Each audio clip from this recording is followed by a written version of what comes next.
live from El Paso County, Texas, the veterans' capital of the USA. From inside the Alicia Chacon Commissioner's Courtroom of the Enrique Moreno County Courthouse, you are watching the El Paso County Commissioner's Court meeting.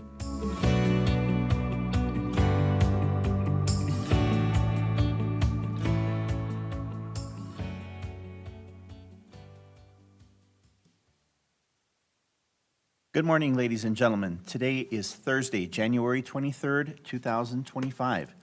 Commissioner's Court is meeting in special open session. Would you please rise and join us for the Pledge of Allegiance?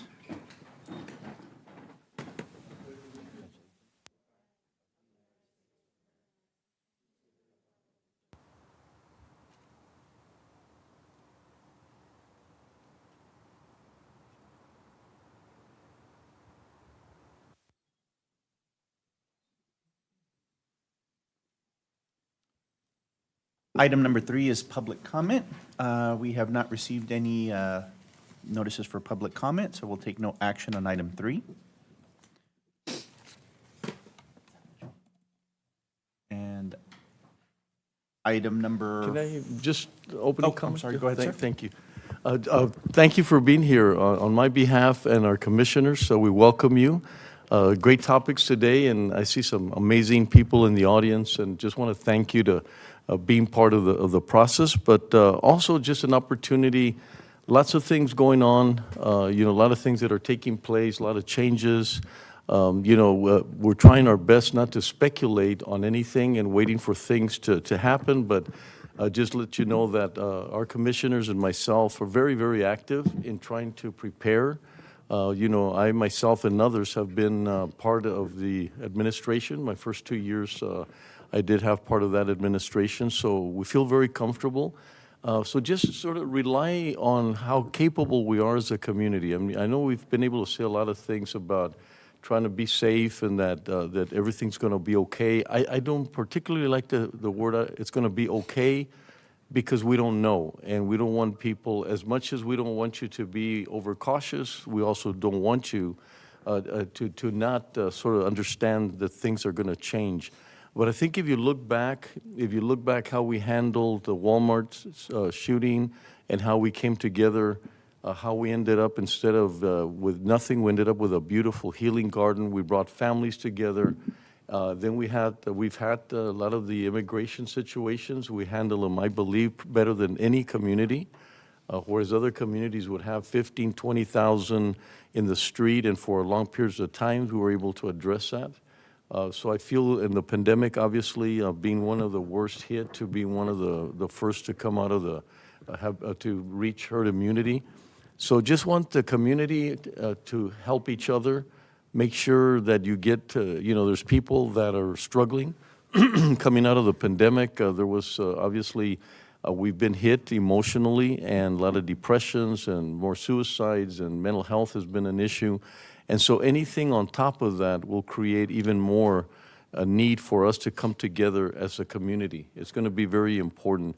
I have been stressing every opportunity that I have to the family, is that you unite as a family first. Take care of yourself, take care of your family, be there for your family, and when you do that, you're going to be there for the community.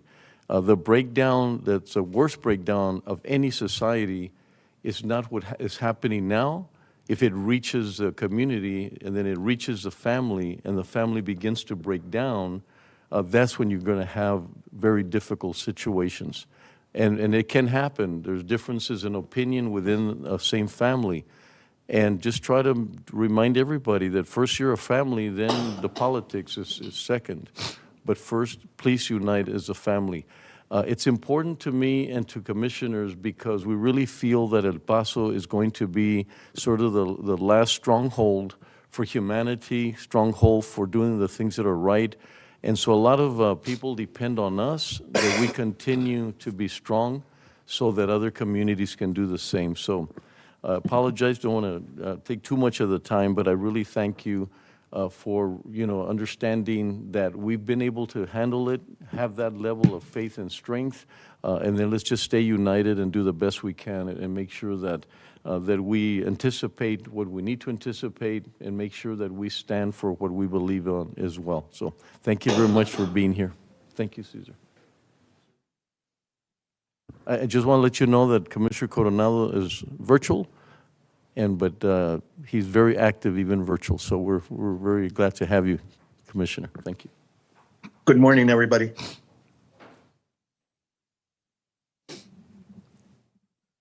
Item number 4A from the regular agenda.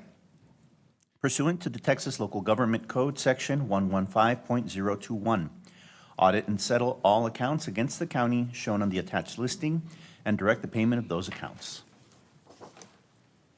Good morning, Commissioners. Good morning. Michael Lamas, First Assistant County Auditor. As you may recall, this is a routine item.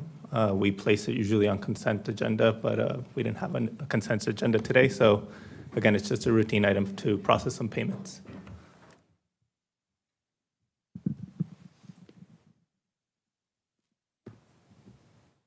We have a motion to approve from Judge Samaniego. Do we have a second? We have a second from Commissioner Butler. The voting is open. I vote aye. Thank you, Commissioner. I'm going to vote aye as well orally. Cesar, I'm having trouble logging in. Stout? Mine says I vote aye. I mean, it's showing up here that I did, so, but aye. Thank you, sir. Thank you, Motion Commissioners. carries. Thank you. Appreciate it.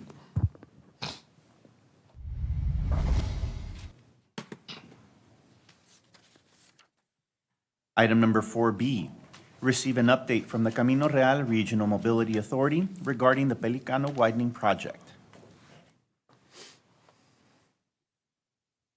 Welcome, Raymond. Thank you. Good morning, Judge, Commissioners. Raymond Tejas, I'm with the Camino Real Regional Mobility Authority. So I'm here to provide an update on the Pelicano project. I thought for the benefit of the public, I might step back a moment and give some of the background as to why we're Absolutely. still talking about this That'll project. be really good for public. Thank you. Thank you. So as a reminder, the RMA partnered with the County of El Paso several years back to develop this project. We developed the design plans and then eventually selected a contractor to complete the project. We began the project and the contractor got to roughly 50% completion of the project and then could not finish the project.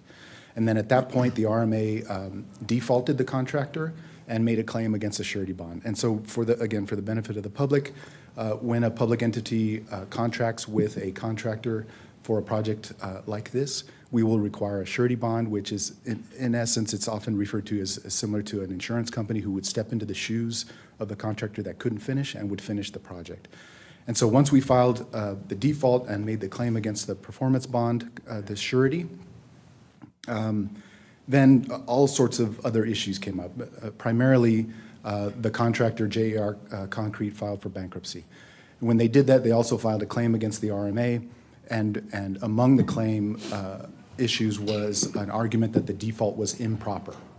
And so when that claim for improper default was filed, the surety then responded to the RMA saying, we will not restart construction because of the claim that it was an improper default.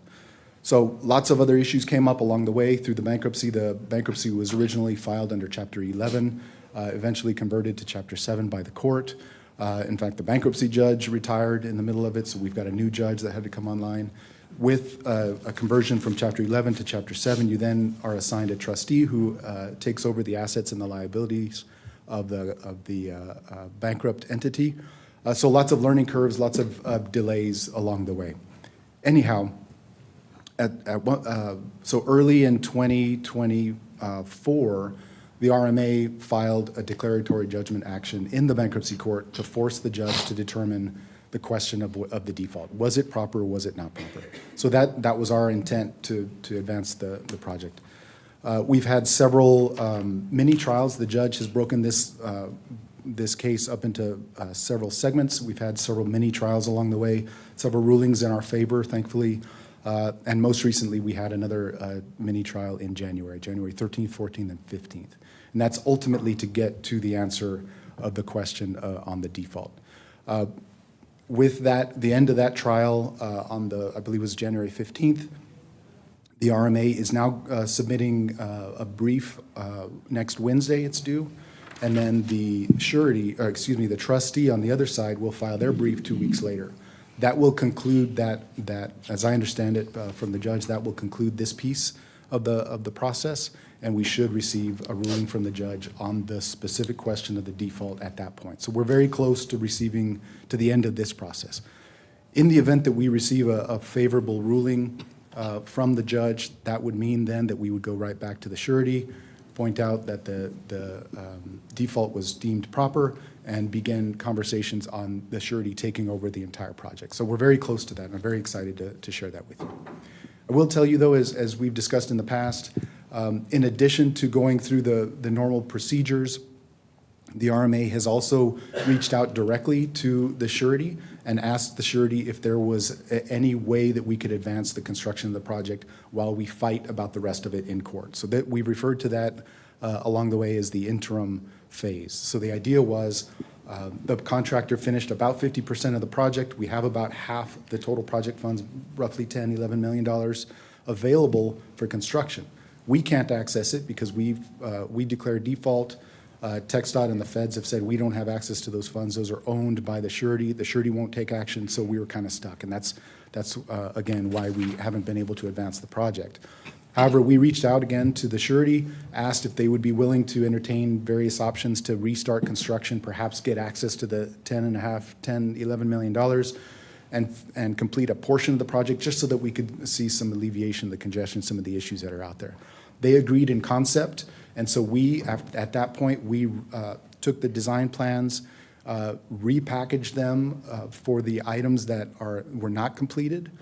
So in effect, we went out, assessed the project in terms of what was completed, took the plans, identified what was not completed, created a new set of plans, provided those to the surety company. The surety has put that out on the street, and they've now received bids, and they've identified a potential way forward. Spoke again with the surety this morning, and they are forwarding those bid results to us today. And we will speak with them very soon, hopefully as soon as next week, to talk about advancing that interim phase that I mentioned. Incidentally, the interim phase is when you're out there right now, the contractor was able to complete roughly from Loop 375 heading east to about Air Coop. So you see that's completed concrete roadway.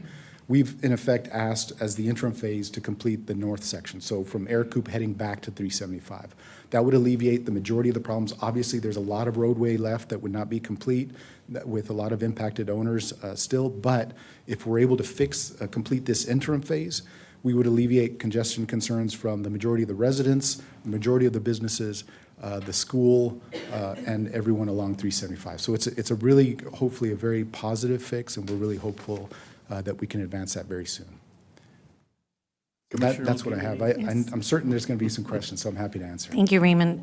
Well, I'm glad to hear that the bankruptcy proceeding is moving forward. Is the judge, I imagine the judge is aware just of the sensitivity of the project and the major disruption that it's causing for residents and everyone in that area. Do you feel that once the briefs are submitted, we'll receive a decision from the judge? Do you have any idea how long that might take?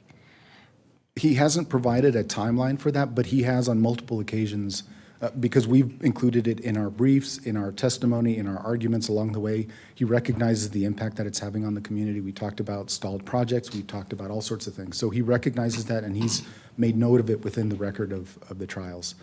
I would also mention, this is a strange case for a number of reasons. One of them is that this judge has broken the case into different pieces and has taken a lot of time to outline those pieces and to take the time to actually understand and make rulings on them. So I think the majority of the work is done. So I think once the briefs go in, I feel, and he has said something to this effect within the court, that he would be able to rule fairly soon thereafter. Well, hopefully. And then you mentioned that the surety has received bids to complete the portion that you mentioned. Will the RMA be involved in the selection of the new contractor, or is it completely up to the surety? I mean, I guess my point is we don't want to find ourselves in the same place where a contractor is chosen, because I think, and then they're also not able to complete the work. So how much involvement will the RMA have with the selection of the new contractor, or is that completely up to the surety? Well, so it's an interesting question, because if you look at the bond says that the RMA has the ability to approve or not approve a proposed takeover contractor. This is a little bit outside of that because it's an interim fix. It's a little bit different, but I will tell you, as recently as this morning, in speaking with the Vice President of Claims, they're completely open to discussing this with us and coming to a collective agreement. So as of right now, they're saying yes, absolutely, the RMA will be a part of that conversation. That's good news. So by next week, you feel like the surety may have chosen a contractor, is that right? Did I hear that right? Well, I don't know that I could say that. We're getting the bid information today. Today. And so hopefully we'll be able to go through those over the next days. I'd say by the end of next week, we should have a good feel for what's in there, what we would recommend going forward. Now, remember too, the surety has a lot more flexibility in selecting a contractor than a public agency does. So there might be other reasons why they want to select this contractor over that one. If, for example, there are other projects that they have them on, maybe they get better pricing. There are other reasons in there that might sway some of that the decision-making. And so I don't know that I'm necessarily answering your question, but that's because I can't tell you how Sure. quickly we'll have somebody on board, but I will tell you the process is moving, and we will get that information today. Sure. So if by the end of next week, there is, the RMA is able to tell the surety, this is who we would recommend or we agree with, at that point, we might have a better sense of timeline. We should, yes, ma'am. So then in a couple of weeks, can we ask you to come back to provide us with another update in case we do have more of that timeline once the contractor is chosen? Absolutely, and I would mention too, the timing is lining up in a very curious way, right? So if you recall, the original reason why the RMA asked for this interim fix was that we thought that the court case was going to Yeah. go on for years and years. And there's still other pieces in the courts that will be going on even after this next ruling that we're anticipating. But the idea was, let's just get some work going. We'll deal with the court case outside of that. But it looks like they're lining up actually really closely, right? So we have bids in hand now. We have a judge that looks like he may be ruling within the next 3, 4, or 5 weeks.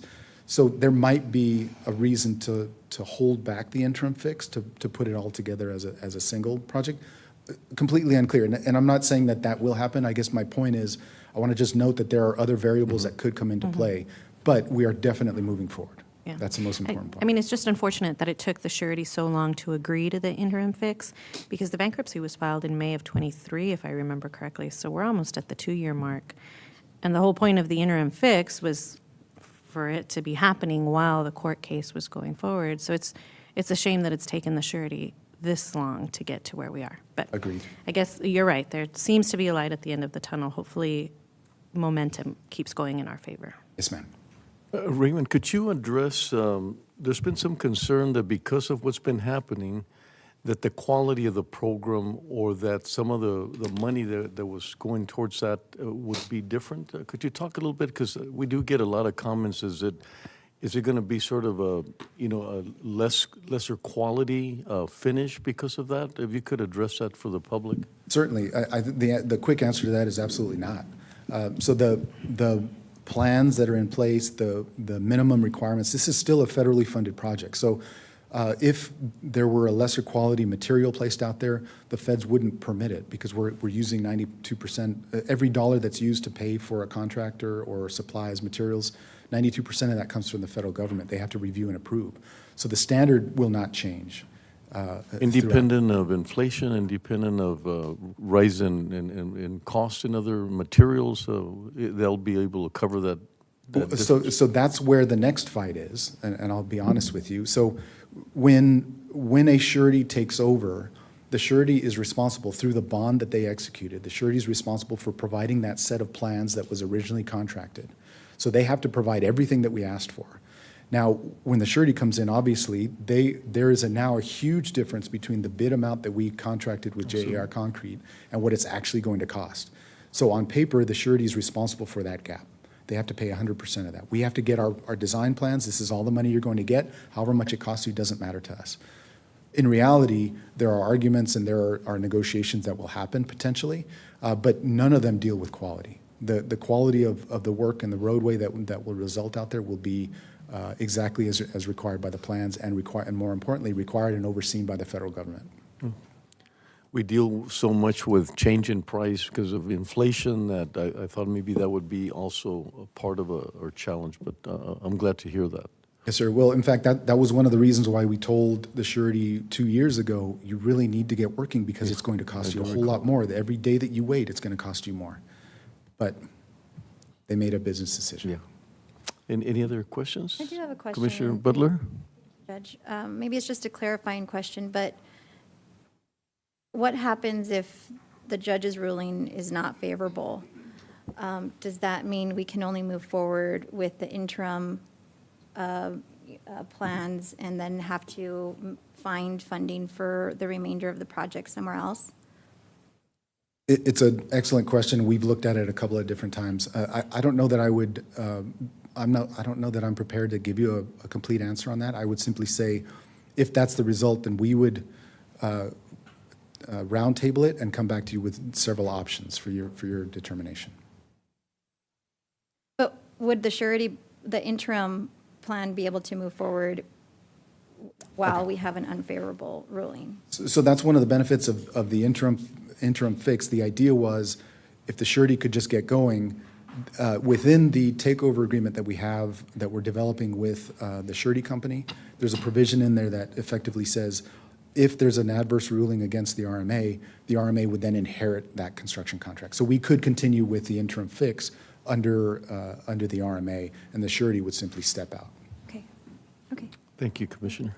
And at that point, the RMA could access the funds that we can't currently access That's now. exactly right. Yes, ma'am. Any further questions? Thank you.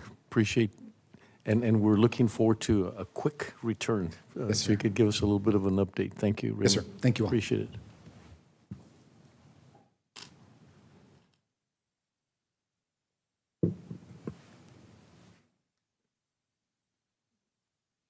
Item number 4C, receive a presentation from El Paso Gold Star families regarding the proposal for a memorial honoring the brave men and women who lost their lives in service to our country. Welcome. Thank you. Thank you. Good morning, honorable members of the Commissioners Court and Judge, County Judge Samaniego. Thank you all for inviting our board members to be here today. My name is Dolores Ituarte Valenzuela, and I have the honor of serving as the president of the El Paso Gold Star Families Memorial. I don't really know how to. Is it? Yeah, I'm pressing. Okay, there it is.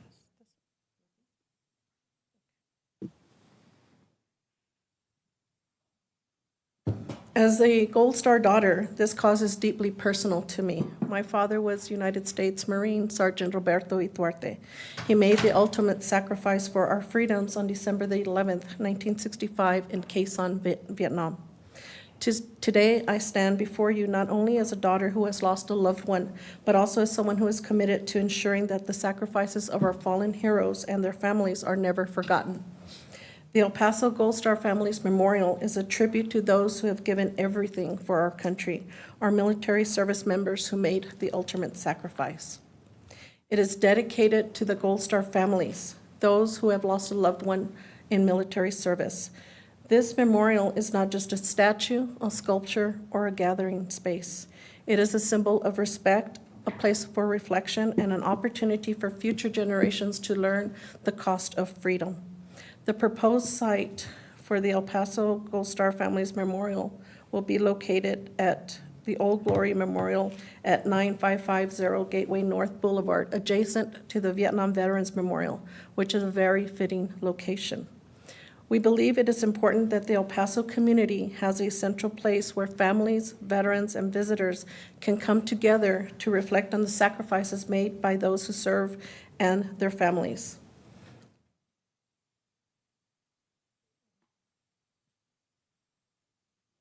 Have the next slide. So this is where this will be located, adjacent to the Vietnam Veterans Memorial.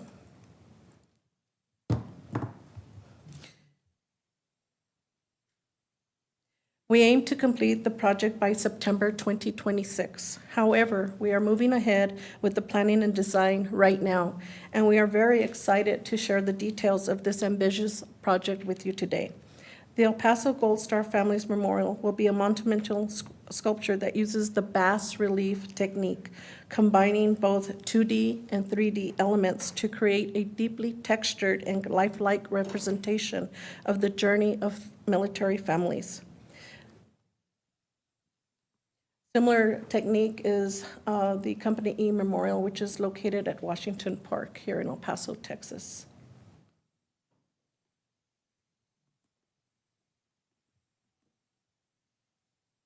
The memorial will feature the 6 emblems representing the military branches depicted in full, authentic colors.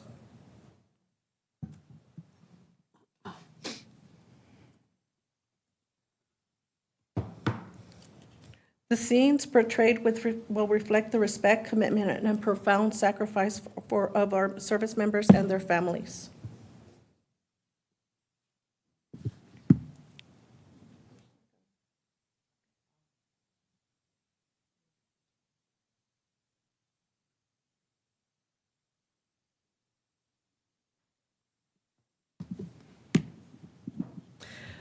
Each scene tells a different part of this journey. The first scene is a Gold Star national emblem, which will be a gold-plated emblem. This symbolizes national recognition of Gold Star families. The second scene is the saluting soldier, which is the soldier saluting to represent the respect for service members.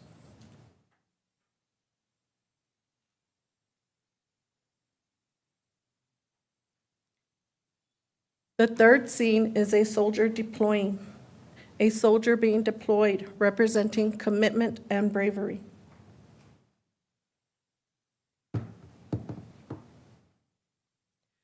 The fourth scene is notification of kin, when family members receive the news of their loved one's death, symbolizing the emotional loss. The fifth scene will be the dignified transfer, the transfer of a fallen soldier's remains, emphasizing respect.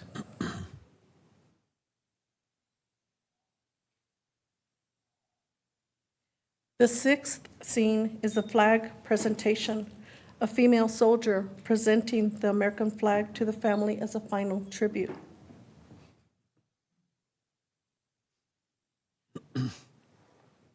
There will also be 3 battle crosses and 4 bases. 3 battle crosses representing fallen soldiers from World War I, World War II, Korea, Vietnam, Desert Storm, Iraq, and Afghanistan. The 4th base will be left empty, symbolizing hope that no additional battle crosses will ever be required. The memorial will stand 11 feet high and 10 feet wide, with an internal light at its center.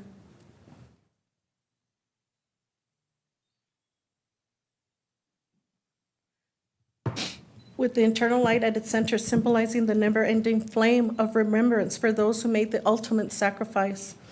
This light will be visible both night and day, offering a constant reminder to us all that their memory shall never fade. The bas relief technique will allow for that level of detail that is not only artistic but also meaningful, bringing to life the deep emotional experiences of Gold Star families. Our vision for the Gold Star Families Memorial is clear. We want to create a place of peace, honor, and reflection for all those who visit.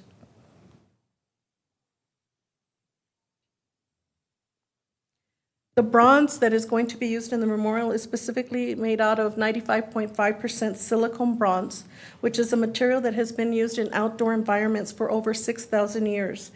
It has been chosen for its durability and timeless beauty. In the harsh desert environment of El Paso, we want the memorial to endure for generations to come, just like the memories of the heroes it honors. But we need your help. The project budget for the El Paso Gold Star Families Memorial is $625,500, and we are dedicated to bringing this vision to life.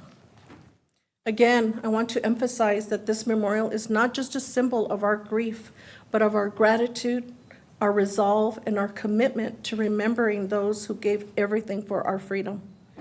This is a project for all of us, for every member of the El Paso community, for every Gold Star family, and for every American who values the sacrifice of our military. On behalf of our community and the Gold Star Families Memorial Monument, we are respectfully requesting your consideration for a $50,000 donation to support this meaningful project. This monument will serve as a lasting tribute to the courageous families who have endured the ultimate sacrifice for our nation, fostering remembrance and gratitude for generations to come. Your contribution will ensure the successful completion of this memorial, honoring the legacy of the El Paso Gold Star families and their loved ones. We are looking for your support in bringing this vision to life. As leaders in our community, your support would be invaluable, not only in raising awareness, but also in securing the resources needed to make this memorial a lasting tribute.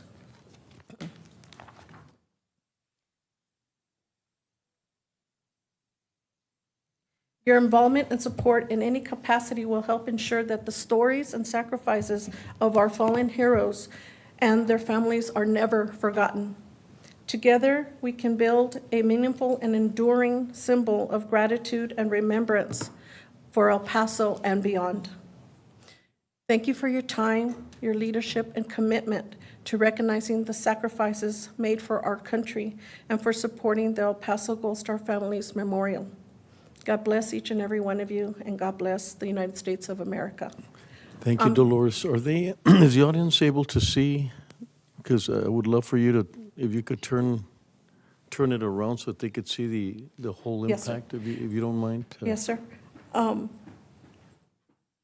I'll make a,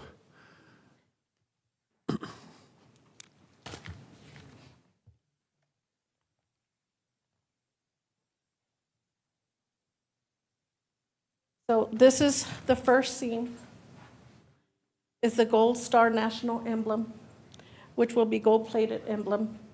This symbolizes national recognition of Gold Star families. The second scene is the saluting soldier, which is the soldier saluting to represent for service members. The third scene is a soldier deploying, a soldier being deployed representing commitment and bravery. The fourth scene is notification of kin, when family members receive the news of their loved one's death, symbolizing national loss. The fifth scene will be the dignified transfer, the transfer of the fallen soldier's remains, emphasizing respect. The sixth scene is the flag representation, a female soldier presenting the American flag to the family as a final tribute. And again, there will also be 3 battle crosses that represent World War I, World War II, Korea, Vietnam, Desert Storm, Iraq, and Afghanistan. The 4th place will be left empty. This is symbolizing hope that no additional battle cross will ever have to be required. thank you, Dolores, and I'll make a few comments. On behalf of the Gold Star Families Memorial Board, we would like to present each of you with a commemorative T-shirt, which has been placed in front of you, in front of your seats. Thank you so much for having us. Appreciate it. Well, thank you, Dolores. Obviously, emotional for me. Obviously, my brother was killed in Vietnam, first fatality in Vietnam, and I was 15 years old, and I received the notice by myself. So that always became the impact I've had about the Veterans Capital, about honoring. And if you could see, it is so healing because it was the first time, the first meeting we had with the artist and talked about the process. And I was honored to be part of the initial part of it with Linda Mace and now Dolores that you've taken over. But it's just, I think what I could say is that we didn't honor the veterans that came back from Vietnam. And as you remember, I don't think there's anybody in the audience that doesn't recall how difficult it was because they just didn't, they felt that they were in a war they shouldn't have been, like as if it was their decision. And then the same thing happened to the family, but nobody came around to say that we're okay. I mean, I got comments, for example, it's a shame that your brother died in such a useless war. So we got the same, as a family, we got the same kind of lack of appreciation for losing. And so one of the most difficult things was that you can imagine the number that died, but it's called disenfranchised grief, where I, as a brother, shouldn't be that upset. It should be the mom, and it should be the wife, and sometimes not even the children.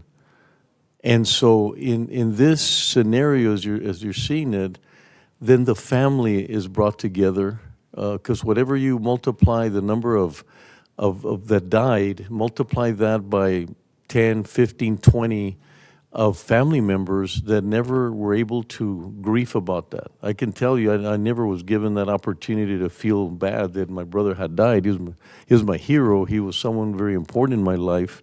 Yet it was, like I said, disenfranchised grief. Like when you lose a pet and everybody doesn't get it.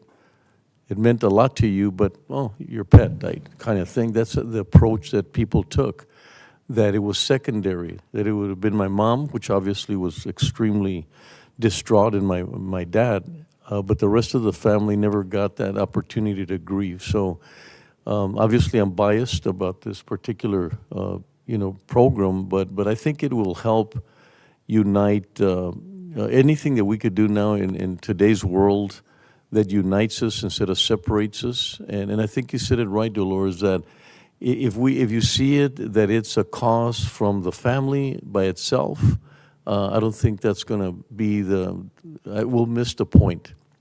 Is the community coming together and doing a little bit of what happened to our veterans. They started feeling better about the fact that we're thanking them now. We're welcome home. I mean, they're getting welcome home barely at this time, some of them. They're now they go to Washington and they get to see the Vietnam Memorial for the first time in their lives. Up to this, I mean, we've had 80, 90-year-olds that are barely doing that. So anyway, just I think it's a great program, the artist is amazing. Julio is amazing as to what he wants to accomplish. As you can see, he captures everything we talk about. All we had to do is say, this is what we went through, from my brother leaving and talking to my mom, saying that, he had chose to go to Vietnam instead of Germany, and we all remember that moment. And then to getting the notice. In our case, we waited a year and almost like more than a year and a half to get the body to our family. And so it's a huge healing process, and it should be sort of like the healing garden. The healing garden is not meant only for the victims, but for the community.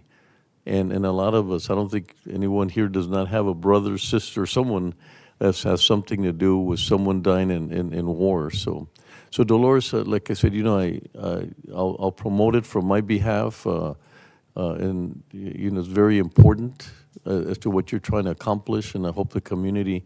We're not set for action today, but it's something that we could try to understand. Normally, if we could, the idea, I believe, is to give you a directive to see if, in fact, we have funding for the $50,000 that they're proposing, and then bring it back to Commissioner's Court to see if they agree with the funding source and also providing the money for them. So today, like I said, is more an opportunity to let the community know what's been happening for almost, I guess, it's about 2.5 years, I guess, we started working on this project. And also, I mean, you know, I keep saying that one of the greatest thing that ever happened to us is to be recognized as the Veterans Capital of the United States of America. And with that comes responsibility that we continue to show why. Remember, we proclaimed it. Remember, we did a lot of research, and then we proclaimed that we're the Veterans Capital. And so we're always trying to show the rest of the country, if not the world, that we are in fact. And these are the kinds of things that we're showing, that this is why we're the Veterans Capital. One of the things that's very sad, and I hope that you help us with it, is Flags Across America is one of the most unique places in the country. But unfortunately, if I ask 100 people if they've been there, I would venture maybe 2 or 3. And it's spectacular. It's got the memorial, the Korean memorial. It honors the women. The Vietnam Memorial. It's just a beautiful, beautiful place. The amount of energy and donations to get that flag and the pole and everything that's there is amazing. And thanks to Community College for providing that part of the land. So,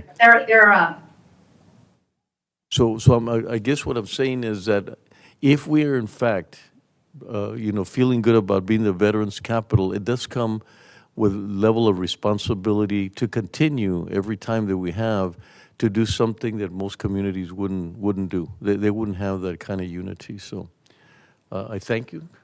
Yes, Commissioner Holguín? Thank you, Judge. Thank you, Dolores, and thank you, everyone, for being here and for the presentation. It's going to be a beautiful, beautiful memorial. I just had a couple of questions about whether you've received any other commitments regarding funding, or if there's plans for fundraising, just to get an idea of Yes, ma'am. maybe. We have gotten several sponsors to date, and we also are planning events. We will be having an open house. That's in the works right now. We will actually be having an open house for our project at the Flags Across America Old Glory Memorial. This will probably be the first March the 9th. Around, I think around March the 9th. The March reason the being 9th. is that they're undergoing construction right now, so they're waiting for a definitive date, which should be in February. And so we're continuing with our events, our fundraisers, and promoting this, also reaching out to other community leaders, businesses as well. There's a Lower Valley Veterans Alliance where a lot of the veterans groups from the Lower Valley, from San Elizario, from Clint, Horizon, they have very active memberships, but they meet once a month. If y'all are interested in getting those meeting dates so that you could present to them and perhaps they could help with some of those fundraising efforts, if you stop by my office, Javier can provide you that information. Thank you so much. We really appreciate it. The more we spread the word in the community, I think. Yes, Thank ma'am. you. I Yes, ma'am. appreciate that, Commissioner. Yes, ma'am. One, and I don't want to sound like the salesman that says, if you don't buy it now, but Julio, the artist, this is going to be his last project. He's moving to Costa Rica, but he was willing to wait to see if there is traction from the community. And I know it sounds like, but he's, doesn't have a shop anymore. He actually has been in Costa Rica, and we've had discussions with him. He's willing to see if this would be his last project. And so there's a little bit of sensitivity, and all we have to show him is that we're really committed to doing that. We don't have to say, okay, here's all the money. But I think if he sees that we're committed, that we're not wasting his time, or that we wait a long time and then, it doesn't happen. So anyway, just like I said, I'm not trying to make any more pitches, but. If I may take just a moment of your time, I would like to introduce our board members. Each of our board members and general members are all Absolutely. Gold Star family members. If I can have Yvette Duchesne.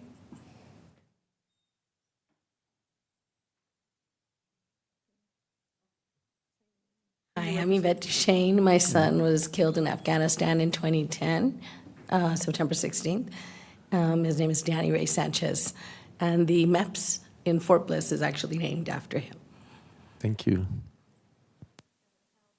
Ida Tovar. Thank you. Welcome. Betty, my father was Sergeant Roberto Ituarte, U.S.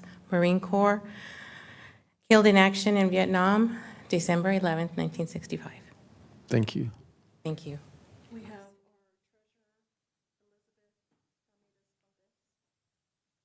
Hello, my brother, Sergeant Diego Ramirez Jr., was killed in Vietnam on November 26, 1967. Santiago Gonzalez is one of our general members, and Good morning. My name is Santiago Gonzalez. Roberto Duarte was my cousin. I remember that day that it happened. I took care of my grandma. I was 12 years old because we didn't want to let her know what happened.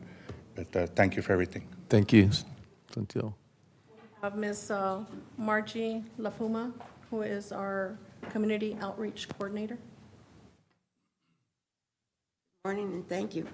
I am Margie LaPuma, and my brother, Sergeant Diego Ramirez Jr., was killed in action November 26, 1967. So this is very close to my heart. Thank you for all your help. David Valdez, who is also a general member and one of our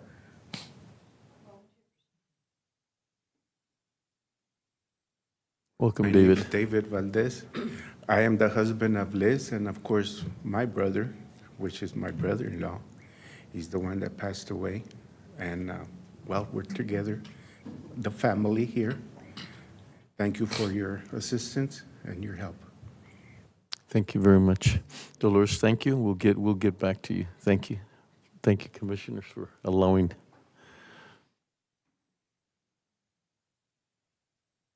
Go ahead, Caesar. Judge, apologize if I may. Yes. Judge? Oh, I'm sorry. Go to now. That's all right, Judge. Judge, I was just going to make a comment that, that obviously this is a very worthwhile project and effort for our entire community. And I think, and I know we're going to discuss in item G with respect to the Veterans Programs funding policy, maybe we ought to make that, tie this into our funding policy for the veterans and involve the Veterans Advisory Board with respect to some of these projects and get, a little more, focused on these projects that the can go through our funding policy and procedures through our Veterans Advisory Board and how we can dedicate funds that, are being requested from our community and obviously from the county with respect to some of these projects and I'm sure other projects that the Veterans Advisory Board wants to take on. So I just wanted to mention that. Yeah, thank you. And we have been, they're actually, their next meeting will be involved in looking at all these projects and understanding their role. I've been meeting with my appointee and as well, trying to get them, and I know each one of you is doing the same, to make sure that we have a better focus and that, we're more efficient and effective with that, with our advisory board. Tony, any comments? Don't want to leave you out of the picture. You are our head of our veterans program. So, Tony, Good morning, Judge and Commissioners. Tony Hunt, Antoinette Hunt, Veteran County Service Officer. I've been working with the VAB very hard to get focus. We're prepared, the VAB's prepared to do any direction that the court deems necessary. So if this is part of it, and then when we get to item G, we'll talk further about what the intent is for those funds and how we can better help the community with those projects. and thank you for Absolutely, everything you Judge. do. You go unnoticed more than you should, but you've done tremendously. Thank you, Tony. Absolutely, thank you. Caesar?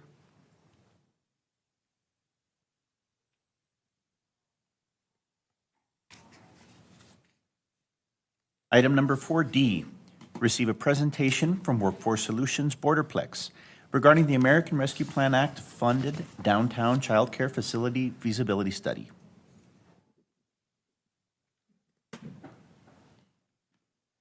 morning, Judge and Commissioners. Welcome, Salanderos with Strategic Capital Development. Very excited to be able to introduce Ms. Leila Melendez with Workforce Solutions, Borderplex, and Mr. Carlos Gainado with Able City, who have been working on completing the feasibility study for a child care center for downtown El Paso. As the court may recall, we had an existing ARPA agreement with Workforce to help upskill a lot of our daycares into early childhood education centers as part of the Rising Star certification program through the state. And in late fall of last year, we amended the agreement to add this task to that component. And it was to help address one of the biggest deserts of childcare that exists in our community, and that's here in downtown El Paso.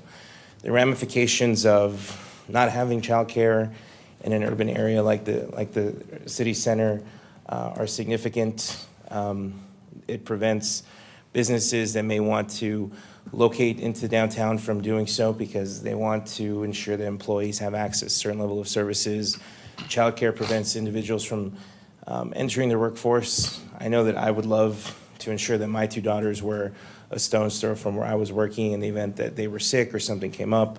And so the benefits are tremendous. The feasibility study walks us through some analysis that the team has done, and it's a great presentation. I think we have a lot of potential to explore and consider. The second part of our agreement with Workforce, the really meat and potatoes of it, which was the assistance to existing facilities. We are working on putting a presentation together. Our Workforce will be presenting that at next month's special meeting to talk a little bit about the summary of the work that happened. Today's item is limited just to the feasibility study. And so with that, I will turn it over to Ms. Leila Melendez. Welcome, Leila. Judge, Commissioners, good morning. Thank you all for having us today and giving us the time to present this to you. I'm Leila Melendez, CEO of Workforce Solutions Borderplex. And I want to thank the court and the county for your longstanding support of economic development and workforce development. And at the heart of that is our child care and early education industry. We've been hard at work over the last several years on stabilizing and rebuilding and helping our childcare industry because we consider them our first industry because so many other industries and occupations rely on childcare and early education for individuals, working adults to go to work. And so through our childcare program, if we can advance the slide here, am I able to advance that myself? Okay, here we go. Just a really quick a summary of some of the work that we do day to day on our regular, through our regular funding is we pay for the cost of care for over 5,700 children every single day to attend child care so that their parents, which are close to 4,000 parents, may go to work. And if it wasn't for a subsidy, those individuals would not be able to work, which would be detrimental to our economy. So we consider ourselves a lifeline to our economy and to providing these families with that support. But we also provide a tremendous amount of support through mentoring, curriculum, professional development for the actual childcare industry. We have over 275 childcare providers that are on contract with Workforce Solutions. They are part of our Texas Rising Star program. They are a quality learning environment. They are not just a place to leave your child and make sure that they are safe, but your child is actually learning in those childcare providers, which makes them kindergarten ready so that they enter the education system, the K through 12 system, ready to learn and then therefore can successfully navigate through that education system. So we consider that childcare industry the number one step in a child's education career. So we make sure that those childcare providers are able to hire staff, retain staff, train that staff, and that they are part of our overall economic development.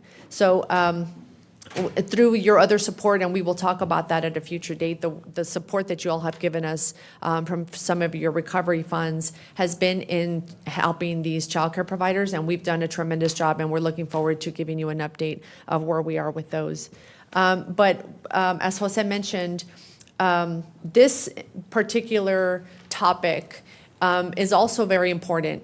Have myself and our headquarters office being in downtown El Paso and in working with many other employers and individuals that are looking for work, the definition of a child care desert is where there is a large population and there is no services, no quality services for childcare, and of which downtown is.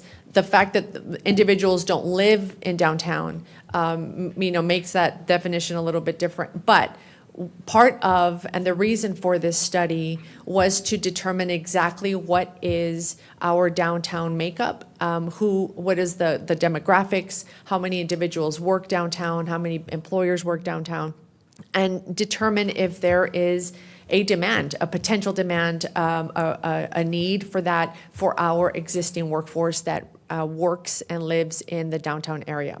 So in the fall, Workforce Solutions hired Able City and Mr. Carlos Gallinat, who is an expert in land planning, to conduct this study, to do all of the research necessary to determine what it would mean to establish a child care center downtown, and then to determine if there is indeed a demand.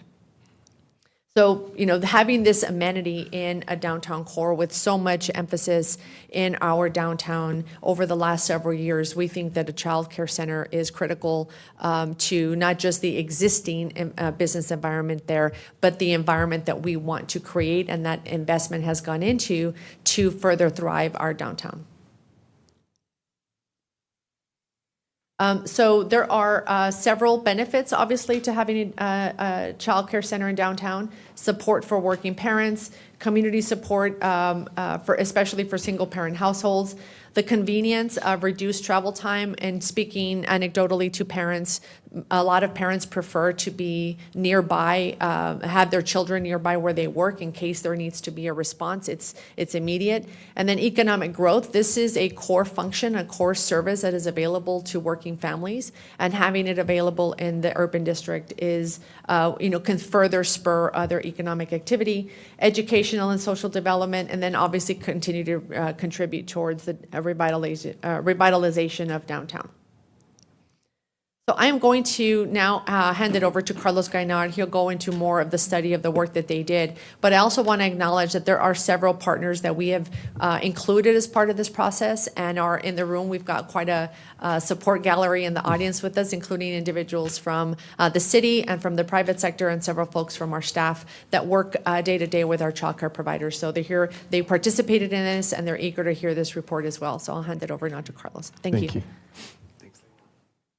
Good morning. Good morning. Judge Samaniego, County Commissioners, Carlos Gallinat with Able City. Happy to be with you this morning. As Leila mentioned, Able City was hired to conduct the feasibility study for a child care facility. So we approach this both from a technical perspective, right, from a land use perspective, from a space planning perspective. But many in our company and many of your employees are also parents, right? I have two teenage kids, but as Jose mentioned, right, the benefit of having, and my wife and I were lucky enough to have our kids close by to our home and our place of employment at the time, City of El Paso, La Fe Clinic. But the benefit of having the proximity of having your child close to you is almost it's immeasurable, right? As Jose mentioned, sometimes there's emergencies, sometimes there's, hey, I gotta get my kid sick, hey guys, I gotta run. And instead of having to transverse all the way to East El Paso or West El Paso or Northeast El Paso, wherever that may be, the convenience of being able to have a facility such as the one we're gonna present to you, again, is immeasurable.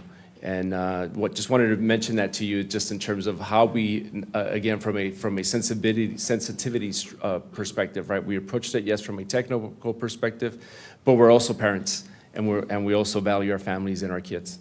A part of that engagement that Leila talked about did include having stakeholders. So we convened many of the stakeholders, many of which are doing work downtown. So again, from the public sector, City of El Paso County, certainly your staff, you should know, was heavily engaged.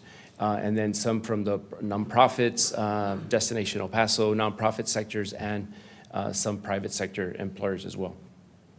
Though not on the list, I could tell you that myself and some of our staff that was here as part of the couple of days charrette, we did walk down South El Paso Street, down San Antonio Street, and handed out the flyers for the surveys, of which I'll talk about in just a second.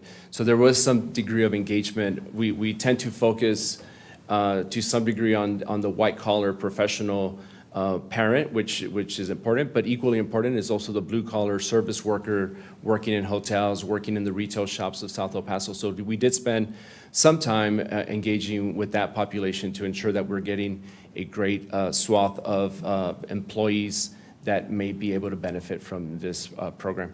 So this is just Is that what the some pictures. asterisk next Yes, to ma'am. downtown workers denotes, those efforts?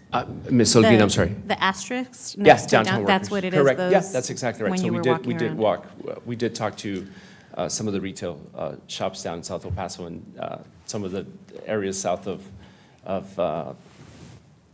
San Jacinto Plaza, the Central Business District. That's right. Yes, ma'am.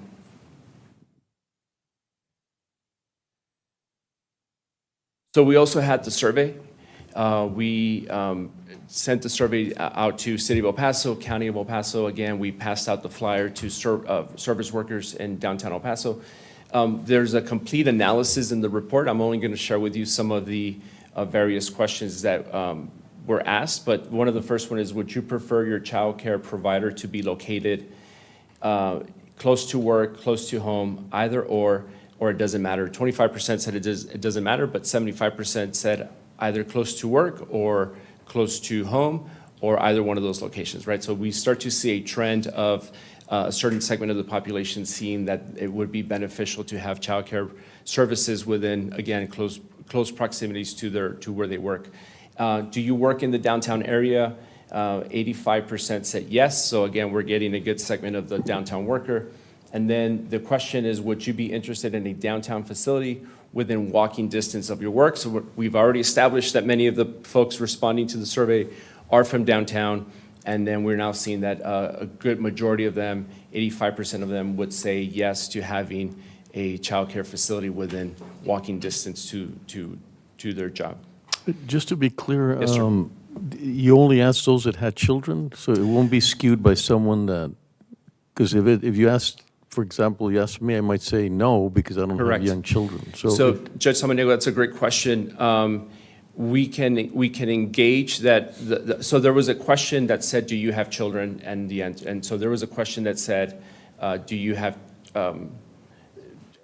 To answer your question, yes, right? So there was an engagement process in which we asked, "Do you have children? Yes or no?" If you had yes, then you went ahead and answered the questions further. Because it'd even be less, right, if you would have asked people that said no, but they didn't Yes, have correct. children. Okay. Yes, sir. Thank Great you. question. So part of the assessment, again, thinking through the stakeholders, and then now thinking through the actual physical space planning of where we need to be. So again, thinking through downtown El Paso, right? We know that even within downtown, there's several areas of downtown that you want to concentrate in. So the first one was the Central Business District. Think San Jacinto Plaza, think around the Plaza Theater, around the banking areas. We also looked at Segundo Barrio. As Leila mentioned, the WSB does provide childcare services to different segments of the population. I want to point out that when we did the analysis of how many childcare facilities there are within the downtown, there's only one, and it's in South El Paso. It's on Father Ram Street, and so it's a small facility. Part of the process also included, again, we tend to focus on the white-collar professional segment of the population, but in speaking with Leila and her staff, she wanted to make sure that we were capturing the potential of having Segundo Barrio families being able to also have access to this facility. So again, we looked at Segundo Barrio, we looked at the Texas Avenue Corridor, which is a transportation corridor for people coming from East El Paso into downtown. We looked at the government district, which includes this facility and the city of El Paso, and then Paisano Drive, which is also another major corridor, both from coming from UTEP and coming from South Central El Paso. So that was the sort of the population, right? So again, within the boundaries of downtown, can we identify a physical location of which we can place a childcare facility? And then we're also limited by some specifications by the state. So there are state regulations. It is an industry that's heavily regulated. And the state requires that for indoor space, you need 30 square feet per kid. And then for outdoor space, you need 80 square feet per kid. We did ask the question, again, recognizing that this is an urban environment.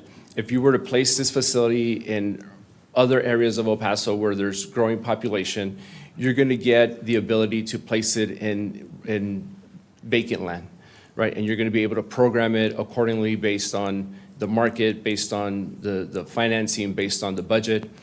But we know that there's some limitations within downtown. Again, it's compact, it's dense. There's not very many many properties in which you could accommodate, again, 30 square feet per kid or 80 square feet of outdoor space. So we did ask the question, what if we can't find a building that has a parking lot? What if we can't find a building that has an adjacent vacant lot?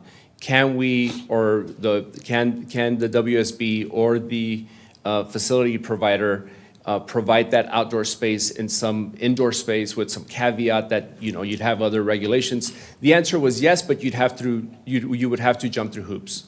And so again, we were limited by the location of downtown, and then we're now limited by the space. And then there's other design considerations. It has to be at the ground level. You have to comply with ADA. You have to have ingress and egress emergency exits to ensure that kids are safe. Again, all these things that make sense. And then an important one in speaking to the stakeholders and speaking to some of the employees, again, anecdotally, it would be convenient, even though we are working downtown, there would be some convenience in being able to drop off my kid, going to work, park, and then, again, during lunch, pick up mijo or mija for lunch or for, take a walk downtown, that sort of thing. But there was a emphasis on having some sort of driveway facility for parents. And so with all that, we started looking at several properties. Again, the report details the very specific locations that we looked at. These are 9 properties that we ended up looking at. Each of them had some pros and cons, right? Some of them had enough space but did not have the outdoor space. Some of them were too small. Some of them didn't have the driveway access that, again, would be an amenity to have for people using the child care facility. And then at the end of the day, we looked at this one. Again, working with your staff, this is a facility that the county has recently purchased. It's our understanding. And so when we looked at it, it meets many of the criteria. The location is within the government sector area. It's directly adjacent to Paisano. It would service both populations of Segundo Barrio and the central business districts. And it is available. And so when we started to look at it from a space planning perspective, we then did the analysis of how many children we could fit, and it fits about 91, 92 kids, again, because you now have the indoor facility, and then you have the parking lot that can be converted to a playground. So the next following slides, again, and it's outlined in the report, this is what it would look like, right? There's a potential for a really beautiful child care center within downtown El Paso that meets the needs of both employers, employees. There should be an emphasis on families having amenities that benefit and enhance their work. Certainly, I think you all have done a great job of moving in that direction. And so this would just be an additional added amenity to downtown employees to be able to have access to their kids. So this is what the playground would look like. Again, we programmed it to be able to fit a good amount of kids. And even then, I believe that there will still probably be some need for additional space. But the need is there. And again, the strategic location of downtown, of which we have placed this building, seems to be a really good fit for the programming of a child care center in downtown El Paso. Actually, this is what I was going to ask for, a rendering of how much of the parking area would need to be used for the playground. So this is the preferred location. This is the site plan. Again, the square footage of the building is about 9,500 square feet. You take about 1/3 of that for hallways and bathrooms, and then you're left with the square footage for the facility of 6,600 square feet. and then you do the math, and with the square footage that you have available and the playground, we are able to accommodate about 93 children within this facility. The parking, so the parking could be necessary, but it could also be something that could be removed, Commissioner Holguin, because presumably you're assuming that there's other parking locations, such as the parking garage adjacent to this building and directly in front of this facility. And so the parking could be something that could be accommodated either in other parking areas, such as the parking garage, or on street level. And so we recognize that part of the conversation that we need to have as we move forward is the adjacent programming of the warehouse for the purchasing department. So those are all things that could still be ironed out, but from a strictly childcare facility, this is a rendering of the site plan of what it could look like.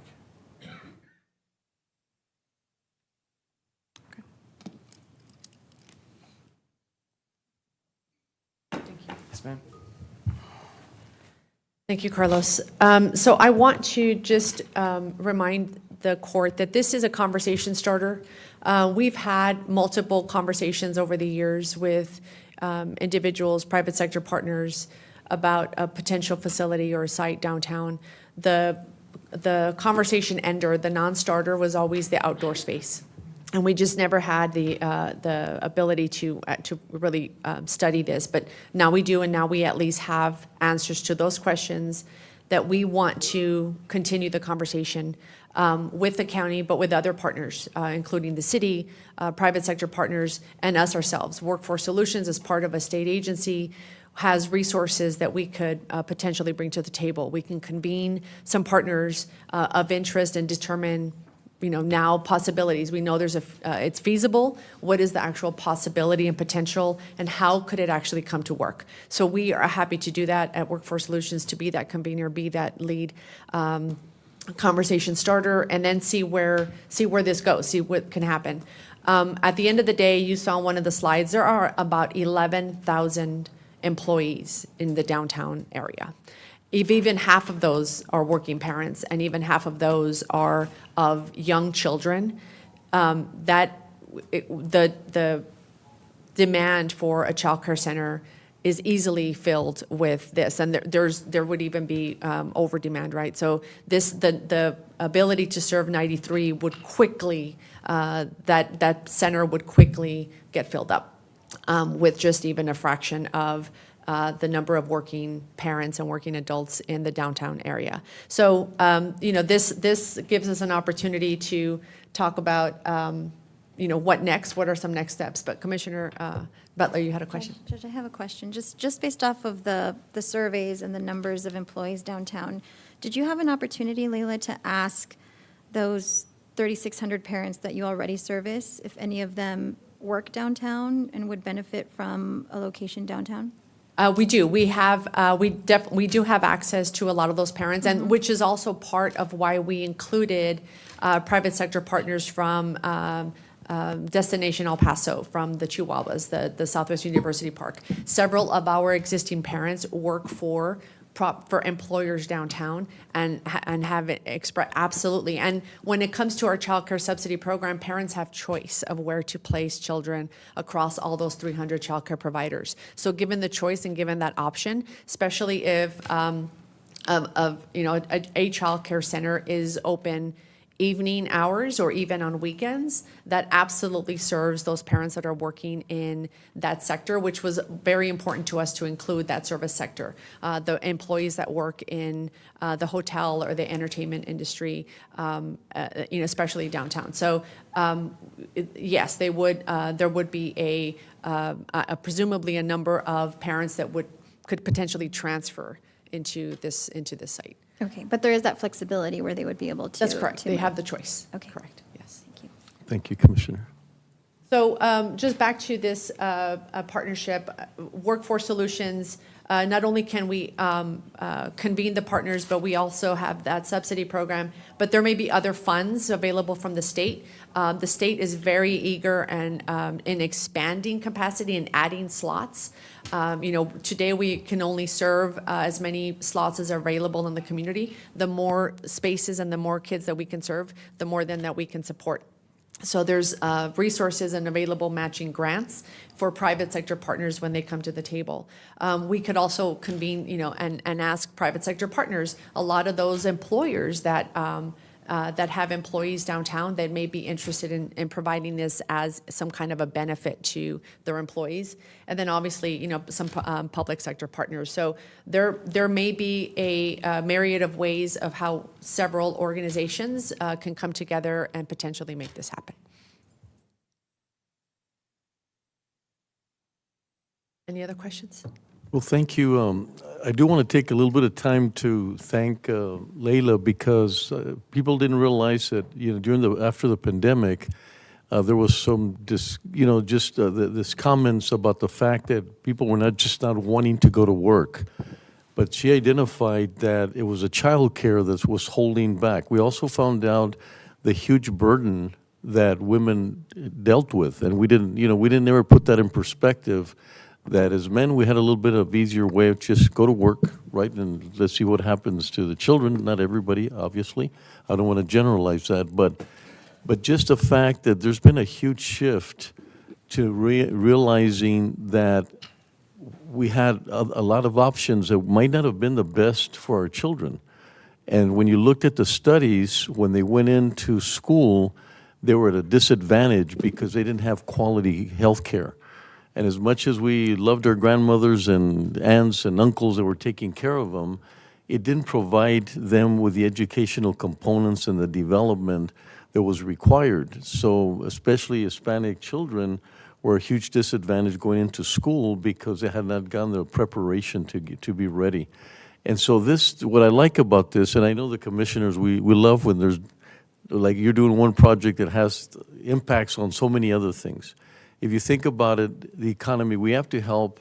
We've seen sort of the downtown taking off, but it's stalling a little bit. And why? Because we don't have child care. We don't have, we don't have individuals living downtown. We don't have, we have restaurants, obviously, but we don't have grocery stores. We don't have, and if we wanted to strive, we need all these components to be there, that it's active, that it's people are moving, there's movement within the community. It just behooves us to have a downtown that is rich with people and childcare and so forth. And to us, obviously, we're a little biased, but we love to take care of our county employees. We see ourselves as a big family, and so this would provide that opportunity. So I'm very glad that the quality of that you'll have here. One of the things I wish we could do, and obviously I like the fact that the moment that there's maybe not the right parking, maybe not the right green space, and we're not moving away from that as saying, oh, well, I guess we can't do that. And then we don't allow the opportunity for so many families here. I mean, I would like, and I mean, this is just on my wish list, that there's a potential for growth. And I'm sure that it's going to be difficult to find one location, but maybe there's alternative locations, because one of the very discouraging things is that if I have children and there's an opportunity and by next day it fills up and then I don't have that opportunity, it's sort of difficult, right, to say, I didn't get my child in. So if we could look at whatever we could do with the county to say, is there more available spaces and split up the project into maybe more locations? Because 91 is really a very minimal amount when you're looking at 11,000, employees that work here downtown. So I think it's a great project. I know that Commissioner Stout will be very happy because that's right down his precinct. And so I don't know, Commissioner, if you'd like to comment? For sure. I'm excited about. I'm excited about this project and this possible partnership for sure. I want to talk a little bit about the genesis of the county actually getting involved in talking about helping with childcare and highlight the importance of our being involved in organizations like National Association of Counties and ICMA, because the proposal that I made to have the county get involved in childcare access came from NACO and my involvement in a sub-cohort in NACO called the Economic Mobility Leadership Network. Economic mobility has been one of my priorities from the very beginning, the last 10 years that I've been in office, and I was very blessed and lucky to have been included in that cohort, and that's really where I started learning about how access to childcare really helps with economic mobility. And coming back and having conversations with Layla probably a number of years ago about how the county could get more involved in these things, and just the way that we've kind of grown.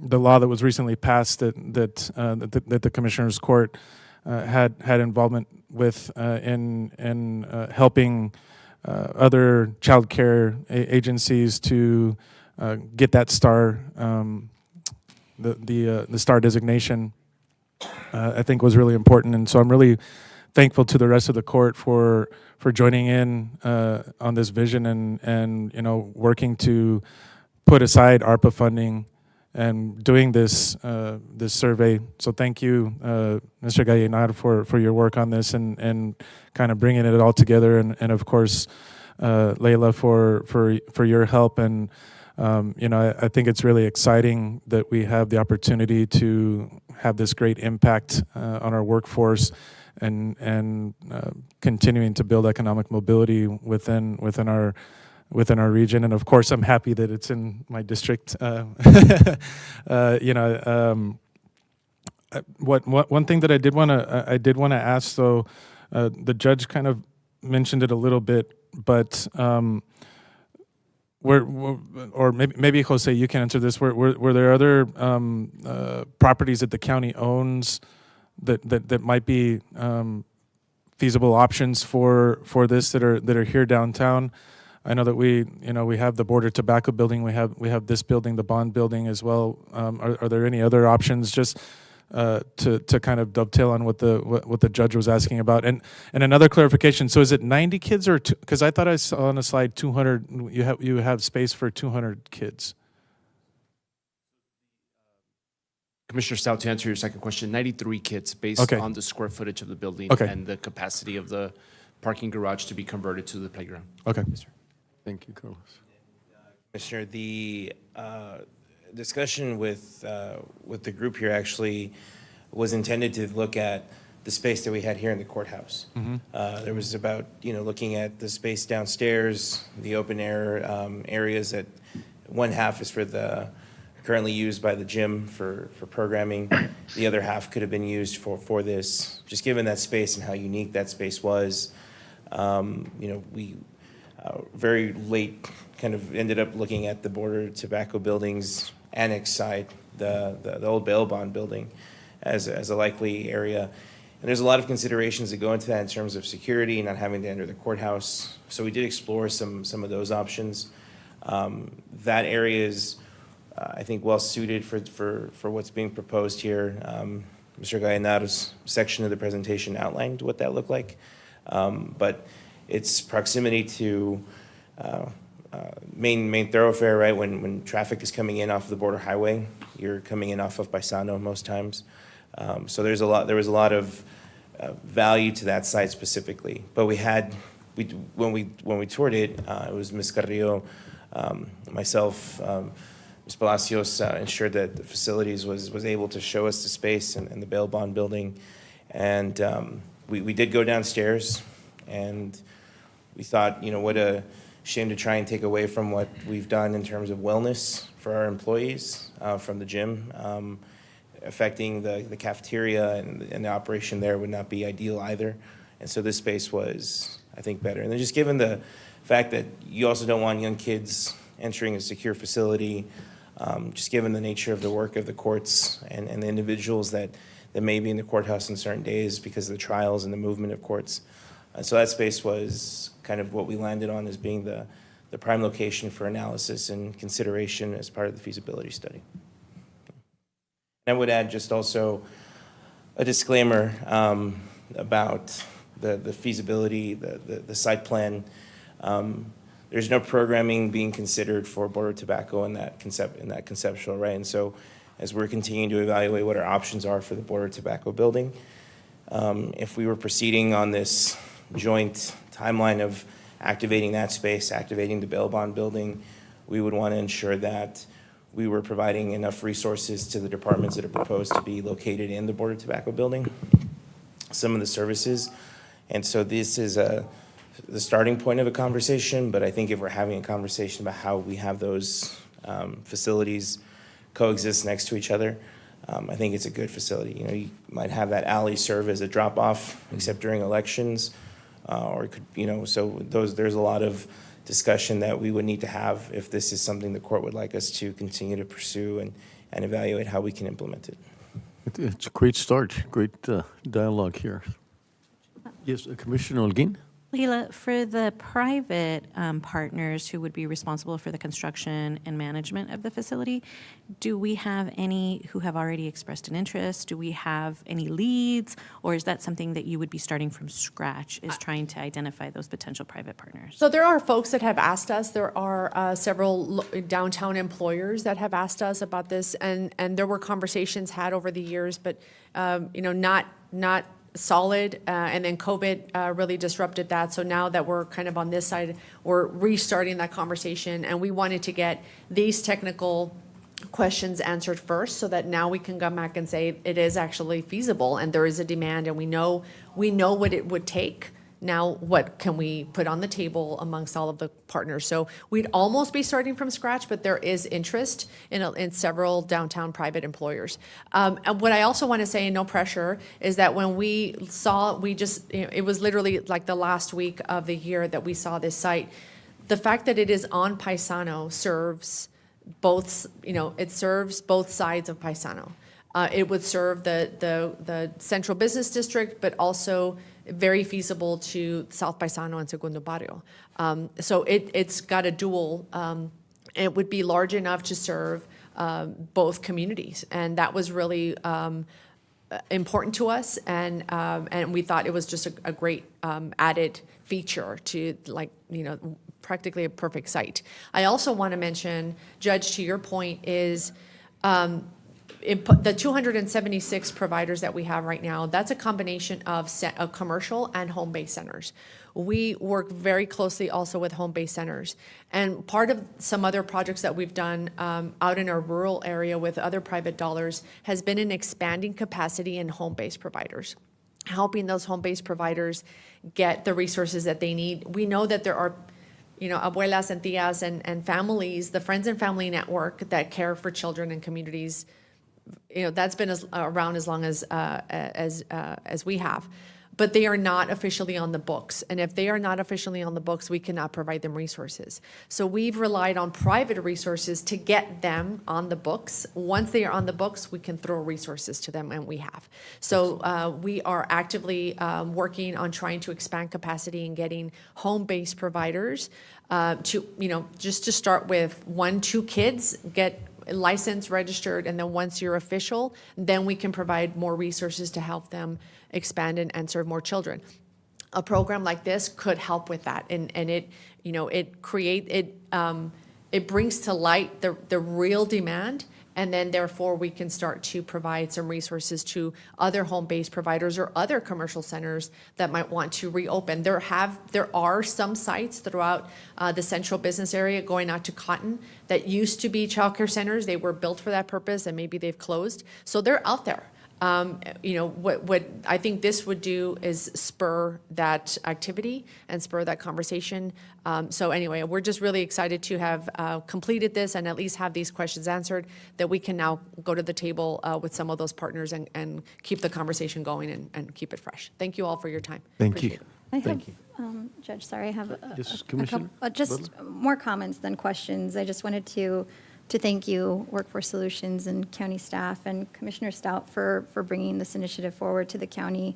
It's refreshing to see meaningful conversation around childcare at the county and city level, especially acknowledging not only how important it is for our own workforce, improving their quality of life and having childcare close to work, but for economic development and for the community. I was not surprised, but I wanted to point out the statistic that you provided, Leila, about 96% of the parents that you service are women, right? And so it's timely that we have our Women's Commission here today, but to the judge's comments that childcare disproportionately inhibits women from entering the workforce and from contributing to economic development and economic autonomy, right? And so, every parent in the room, everybody who's had children knows that gap, between birth and 4 years old is terrible, right? Trying to find coverage, and you're trying to find friends and grandparents. And I know me personally, when my kids were younger, their grandma was like, "Don't you dare send my grandchildren to daycare," right? But if I had a facility near work where I could say, actually, I'm going to be next door to them, it would have been a completely different conversation. And so I know that we're in a unique cultural space here in El Paso, but I know just anecdotally, based on friends that I have who had children when I had children, it's going to improve the quality of life for everybody who works downtown or lives near downtown. So I appreciate the efforts. I'm really happy to see the county engaging in this. And then just one more point, Commissioner Stout, I've very briefly been introduced to NACO. I went to one conference, and I sat in a session about childcare, and I was really surprised to see how counties are really taking the lead, not just in Texas, but across the country in addressing early childhood development and acknowledging that this is, that government has a role to play in supporting this. Harris County, for example, which I know, I hesitate to compare anybody to Harris County, but they have a whole department on early childhood development. And so I think it's totally appropriate for El Paso County to be engaging in these discussions, because it really is an issue that impacts every single person who lives here. So, thank you. Thank you, Commissioner Butler. Thank you all. Thank you all. Thank you Great for your time. presentation. Thank you. Judge, if I may? Oh, yes, Commissioner Coronado? Yeah, I'm fully supportive of this project to try and, get this childcare. And then it not only goes well with our, economic development goals, but also it has a promise program option that, we can direct some of our promise program participants for either apprenticeships, internships, and additionally, those that, this facility would be close to EPCC downtown and UTEP, though. So apparently, it's not just the workforce, but people that are attending school that don't have childcare, and it's preventing them from going and continuing their education. This fits right well in there. I wish we had more space available, but maybe we need to start looking to see what, if there's another option or additional space where we can find in the central area where we might want to, help and expand this. Another opportunity is when we go down to Austin this in February, about maybe meeting with the workforce, with, I guess, the representatives on the committees. I know that the state does have, they have funds available, just that they did 2 years ago. And we might be able to try and see if we can get our legislative delegation to help us with some of that towards, the economic development part, as well as the workforce training. Maybe our workforce commissioner. I know we have a new workforce commissioner at the helm. Maybe meeting with the committee member, whoever is the chair, workforce development there, might help us in securing maybe for more public funds for this project. So, thank you, Commissioner, and I guess you'll help us with that connection? Yes, as a matter of fact, we brought funds to the table for Alpine ISD.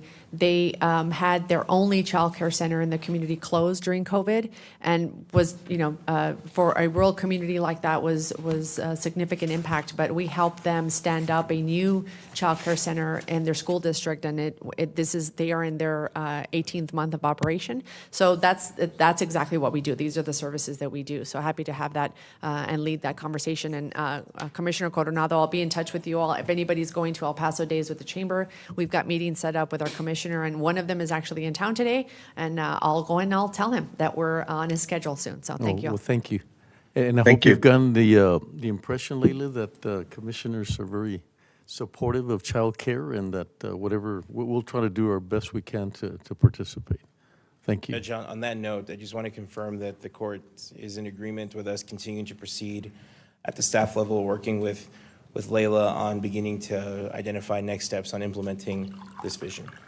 Absolutely. I think Thank you, Judge. if our body language didn't talk, then maybe we're Need to confirm on the record. Yeah, thank you all. Fully on the record. Thank you. Thank you all. Thank you. Thank you.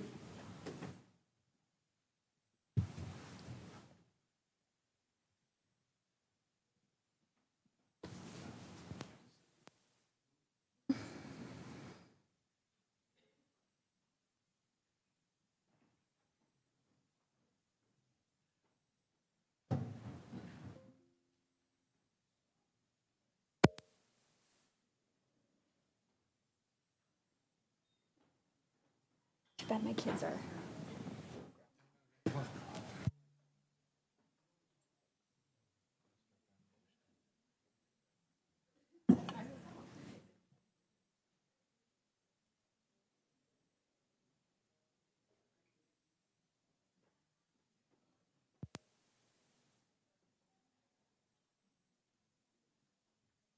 Caesar, can we bring up the Women's Commission so that I know we could address that one, and then we'll go to the next one. Yes, sir.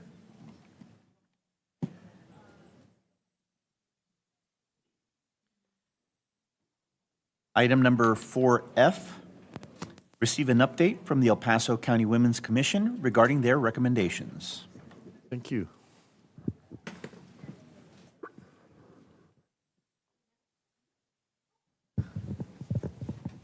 Good morning, Judge and Commissioners. Michelle Chacon with County Administration. Just as the commissioners make their way up, just a quick update for you for the recommendations that the commission presented in September of last year. They had a fruitful meeting last month, their first meeting of the new year, and they just wanted to come and check in and provide a quick update. So with that, I'll turn it over to your chairwoman, Xochitl Rodriguez. Welcome. Good morning, Thank you Judge. for being here. Of course, thank you for having us and for lending us some time. I'm Xochitl Rodriguez, chairwoman of the El Paso Women's Commission. Always happy to be with you. At the close of last year, we provided a presentation that included, of course, a brief summary of the work we had conducted since inception, and then a list of recommendations. I think we wanted really to focus in on two updates today for you after hearing from Honorable Judge Vasquez and Catherine Jones with the Criminal Justice Department. Judge Vasquez provided an update to inform us that she's now in the process of ensuring that first-time domestic violence offenders with no criminal history are given timely information about her court's pretrial program, which is launching. We're thrilled for that. The goal of the judge's vital work, of course, is to address root causes that lead to offenders recommitting violence, with the broadest goal of preventing recidivism. The judge is now working to get word out to defense attorneys, private and in the public space, so we're really excited to know that she's succeeded. We're inspired, obviously, and looking forward to continued dialogue with her as cases begin to be assigned. It's our understanding there's been no cases assigned yet as of a week ago, but that's all underway. We also heard from Catherine Jones, who is with the Department of Criminal Justice and Corrections. We heard about her incredible leadership in creating programs for women who are justice involved, mostly provided there at the jail annex on Montana. We learned about Project Chance, which we understand provides life skills training, employment training, GED services, parenting classes, and more. We're in the process of scheduling a visit out there and really excited to meet the women who are in that program and the women that are currently at the annex, many of which, if not most, who have histories of domestic and family violence. We also learned about a new program that's tentatively launching in July this year, and that will address the root cause of generational trauma. So, looking at justice-involved parents who are currently in the Project Chance program, making sure they understand the way domestic violence, pervasive domestic violence within the home environment spills over to children, right? And a cycle is created so that these children also grow up to be involved in domestic violence and eventually become victims of it, likely, or in some other way are involved. So we're excited to hear more about that program. It's our understanding that it launches completely through partnerships and relationships. It won't have any funding initially out the gate. I think that was what was most compelling about Mrs. Jones' update, and that's what we wanted to share with you all today. We know that in low-resource communities, there's a lot of gaps that have to be filled, and really those gaps so often, especially in this region, are filled through partnerships and collaborations across agencies, entities, whether public or private. And Mrs. Jones shared that all of the work she has done has been done through partnerships and her relationships with community providers and service organizations. And you all might recall, it's listed here, but one of our recommendations was to create a roundtable that would focus on domestic violence, using that as a lens through which we would look at disparity in education, healthcare, economic mobility. And on the request of Mrs. Jones in this last meeting that we had, as well as Judge Vasquez, we are now in the process of coordinating and sort of carving out a vision for that summit this year. We formed a subcommittee, and I think we all joined the subcommittee, so it's basically the same as the commission. But we're looking forward to working closely, of course, with county staff, community partners, and anyone else to sort of carve our role in that process, since it's our understanding it's not been done before. But we just saw such a vital need to bring voices together into one room so that folks aren't working in these silos. We know and have heard presentation after presentation, we don't have budget, there are no resources, we're doing everything we can. And then we have heard when we ask, well, have you had a conversation with XYZ? Typically the answer has been no, right? Or not enough conversation has occurred. Collaboration hasn't been robust enough. And so we're very excited to carve agendas, with a lot of community feedback and in collaboration with community leaders involved with domestic violence to address essentially what should be a shared conversation for the better of the community. I think that these are the main highlights. We're happy to answer any questions, but mostly proud to share this update with you and looking really, forward to the year ahead. And well, thank summiting. you. We've heard such great things. I happen, have Dr. Cristina Paz as my appointee, and she's just like amazed at the women around her, and I'm thinking, wow, she's pretty good herself, right? And she just talks so highly of the commission and what you're doing, the amount of hours that you're putting in. It's just very amazing, and like I said, you incredible members that we have, but I would love to hear from the others as well. Would you mind? Yes, please.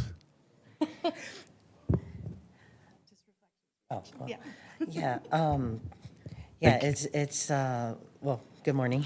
Good morning.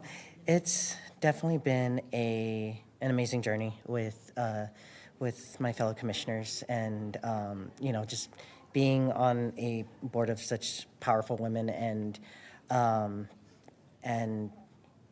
just concerned women that want to bring the best for those in our community and in our county, to make sure that everyone has the best shot at having education, healing, growing, everything that this county can offer them. So it's definitely been a wonderful journey to be able to be a part of this. Well, thank you. Please. Hello, everyone. My name is Sissy Bird, and I am the vice chair for this commission board. And I would just like to say that, when we started, we didn't know how many lives that there was a possibility of us touching. We have learned so much. in our meetings, and we have learned so much from the speakers that we have had. And even when a young lady came to visit us to tell us about her life being abused, it made us even grow more fonder of this board, because we helped her life change. So, you know, all it takes is one person's life to change, and then you know it's going to be continuously changing other women's lives. And since we focus on the women, we also focus on the veteran women. So this is a good board that we have. All of us get along. We make sure we have our meetings and don't miss our meetings, so we can truly work on what needs to be done in our community. And I would just like to say thank you so much. Thank you for everything you do, over and above. Judge Chu, please. Good morning. Good morning. Thank you, Linda Chu. First, let me just say that we all appreciate your confidence and I hope support for the work that we were doing, and it has been a lot of work. And one of the values, I think, that we have that we're able to share with you is the value of being able to call everybody in at one time over a series. You all have plenty on your plate. You have lots of things going on, but all we want to do is focus on these issues, and that's what, and we selected one out of we have a big list, by the way. So we've selected one area, and we've had the opportunity to really focus on that. And that's the value, I think, of having this kind of a commission, is that we can focus on that.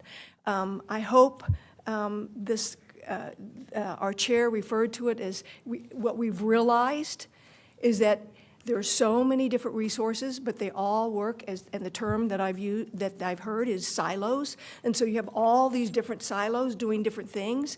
And when you ask, do you guys ever get together? Does anybody ever have a big talk about what we have? No, never done.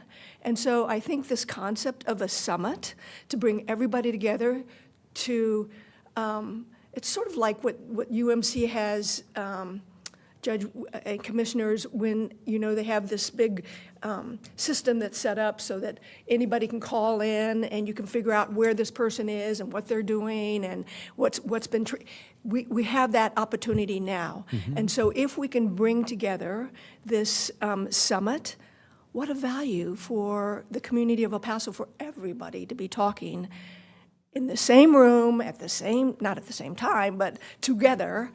And so I hope that you will support us in that and endorse that idea.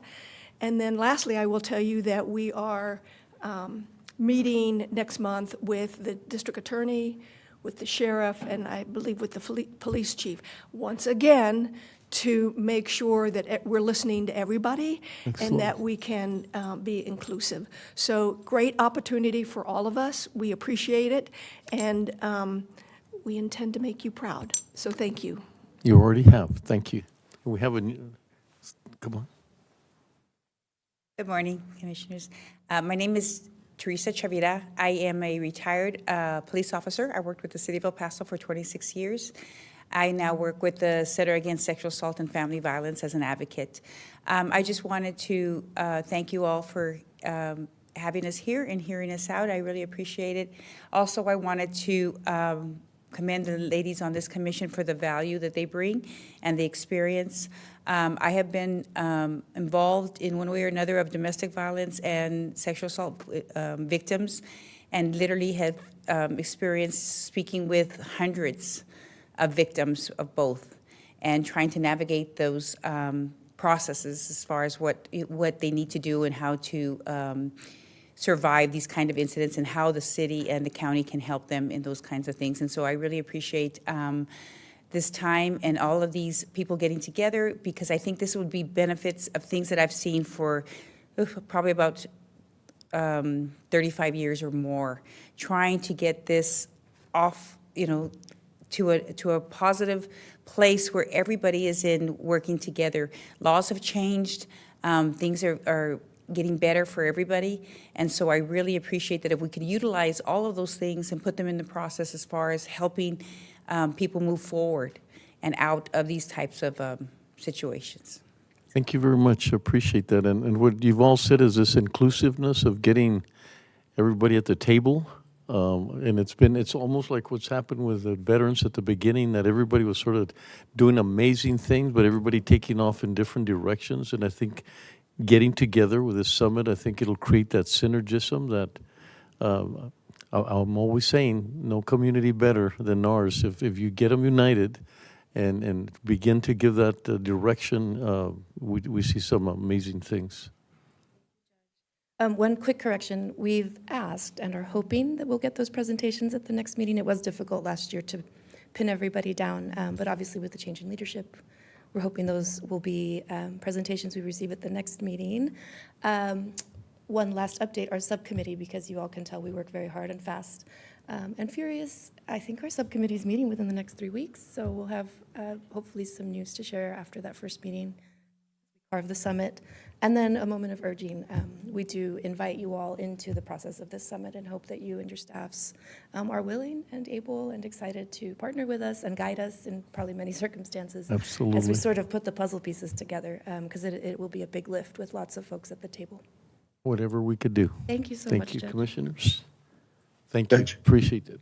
Yes, Commissioner Coronado? Yeah, if I may, thank you. Judge, this is actually a very excellent project that the Women's Commission has chosen. And I know just as Judge Vasquez is very involved in this. I've reached out to our DA, Mr. Montoya. I think Judge Vasquez is having a meeting tomorrow. And Mr. Montoya, our DA, will have a representative there.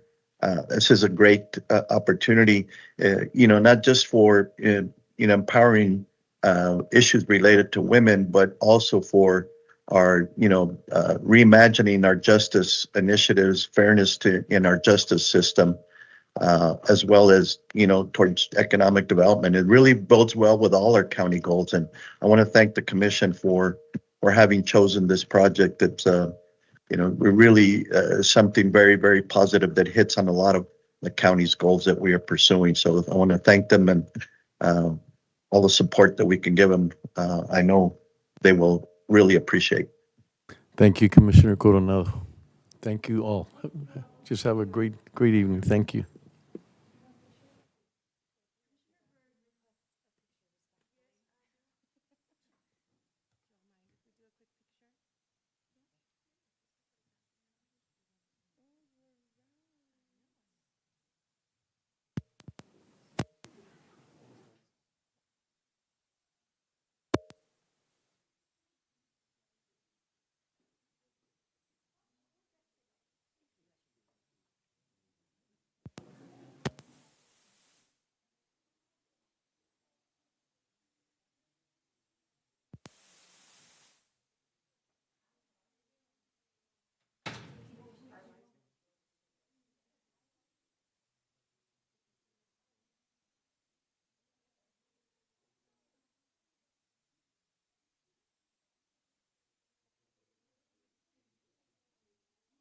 I'll send my hugs telepathically to all.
Item number 4E, receive a financial update presentation regarding the El Paso County fiscal year 25 budget. Good morning, Judge Commissioners. Melissa Carrillo with County Operations. Today, I'm excited to be before you. I have Jessica Garza, our Assistant Budget and Finance Director, and if you all recall, years in the past, we used to come and present these types of things to you a little more regularly, and it's taken our team some time just to get situated and where we want to be. And so today, I mean it when I say that I'm excited to be before you and share some updates with you. What's really critical about the budget finance projections and report that we give you is that we want to make sure that we come in January before your year starts, before this calendar year continues, so that you have a really good understanding of not only what's happening now, but also what we anticipate happening in the future to better help guide your decisions throughout the next few months. So we work really closely with the county auditors, and what's really distinguished about what we're going to present versus what they typically present is we'll include actual numbers, but we'll also use these monthly presentation opportunities to share projections that may impact the future. And the auditors will come in on Monday and present on actuals only. So we work really closely with them. Today we have a very short presentation with some slides that we just want to share with you, and then of course address any questions that you might have. So this is just a little disclaimer type slide to let you know that our presentation and our numbers will include actuals, but it will have some estimates and some forecasts, and you'll see those denoted by footnotes and asterisks on the following slide. So this first slide I want to call to your attention is basically just a year-to-date where we're at with our money. And you can see as a reminder up top what our adopted budget looks like from a revenue and an expense standpoint. You can see further on the left column what the revenue looks like October, November, and December. October and November are actual numbers, and then on the right side you can see your expenses, what those actual numbers are. With December being the only caveat, those are projections from the budget department. And again, Barbara and Michael will come in the future to share what the actuals for December look like. But at this point in the year, we can confidently say that about 41% of your revenues have already come in. And just a reminder, December and January are those 2 months where a large majority of your revenues do come in. So far you have 41% of those revenues in. And then on the expense side, you have about 18.75% of those expenses spent. So at this point in the year, you see that you're above on revenue by $74 million. But just know that's going to change. In the next few months, those expenses are definitely going to rise, given contractual obligations or any other expenses that typically happen in the second, third, and fourth quarters. By February, we expect your revenues to hit about the 70% threshold, and then it'll start to slow down for the remainder of the year. Melissa? Yes, ma'am. So, and I know that most of our revenue is in these months that we're in right now, but is October always that low? How does that compare with other years, the revenue from October? Is there always that much of a difference? Did you want to say, Jessica? I'm showing this slide now, which is the graphical representation. You can see that line, which is the 3-year average. I can go back and look to see exactly what October looks like. Jess, did you want to chime in? I hear her. So yes, October is generally the lowest month for revenues to come. Okay, and it's usually at around something similar that where, so that's not anything surprising that October is so substantially lower than the other months. Okay. So what you're seeing here, again, we're first quarter in, so you can see the graphical representation of these numbers. And what we want to do is address exactly those questions. Does this look right? Is something off? And if so, share with the court what those anomalies might look like. But here on the left side, you see your revenues. On the right side, you see your expenses. The blue bar represents what's been budgeted. So over the next few months, when we come month to month, you're going to see the numbers grow. You're going to see the yellow and gray start growing. And it helps to keep the court just really in mind and in line with what is happening, where are we at in this year. And then again, showing what those 3-year historicals look like. We've been talking internally, and we have an idea of a different slide we want to bring to you in February to kind of address historicals in a better way that can also help us with projections going forward. And this slide just summarizes what we've been talking about. You look at December, as of the close of December, again, projection, what our revenue is, what our expenses are, and for the month alone, we had more revenue come in than expenses, closing us at an overage of about $99 million. But year to date for the first 3 months for the quarter, you see that our revenues are at about $74 million above expenses. So it's just a really good way to say, here's where we're at financially. But then I'm going to turn it over to Jess, and what I'd like for her to do now is share some of the impacts or the ideas or the projects that you're starting to discuss and what those impacts may do to FY26's budget. So I'm going to turn it over to Jess at this point.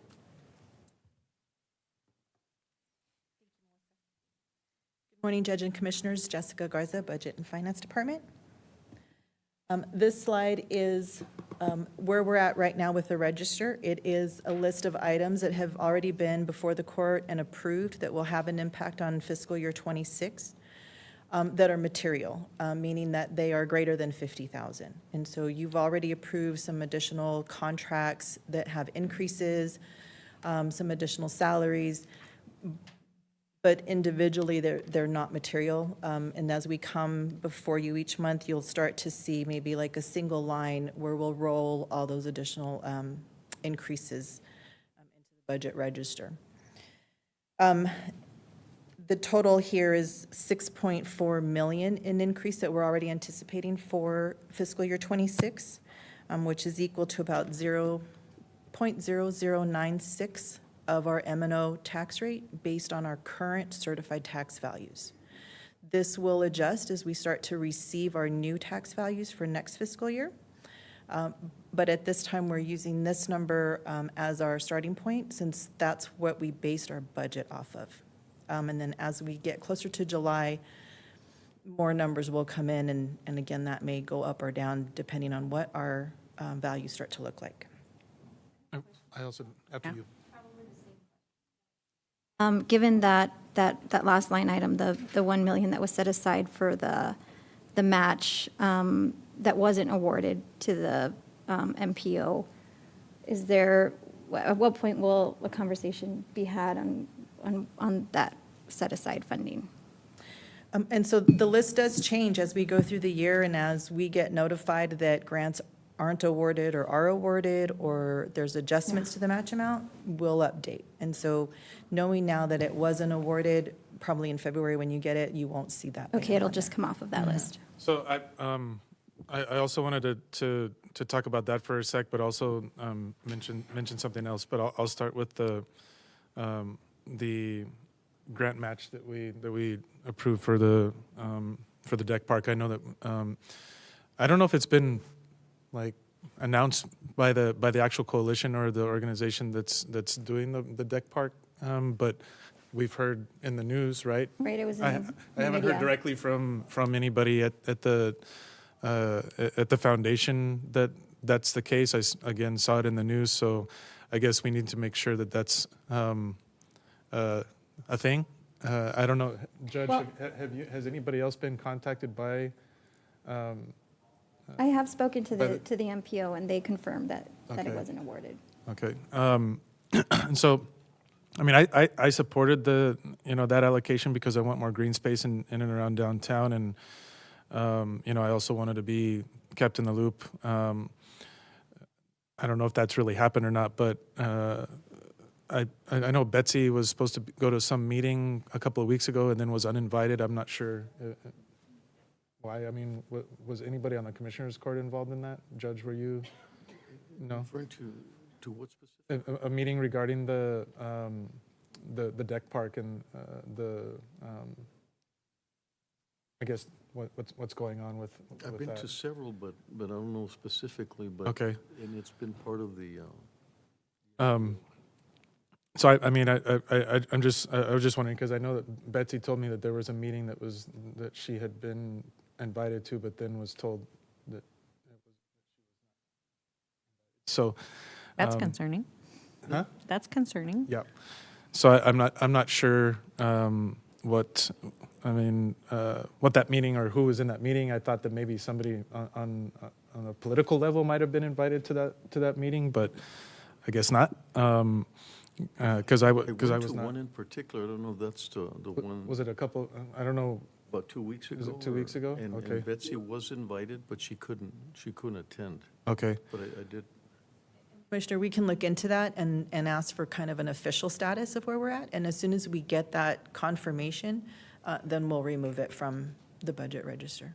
Yeah, I mean, Unless you I want mean, to roll it over into a different purpose. Right, I mean, I related. guess it would have been good for us to have been kept in the loop, like officially, right? I mean, I don't know why Commissioner Butler had to ask the MPO about it after she saw it in the news, but, Well, we had Or- a meeting Okay. on other things, and I just confirmed okay. there.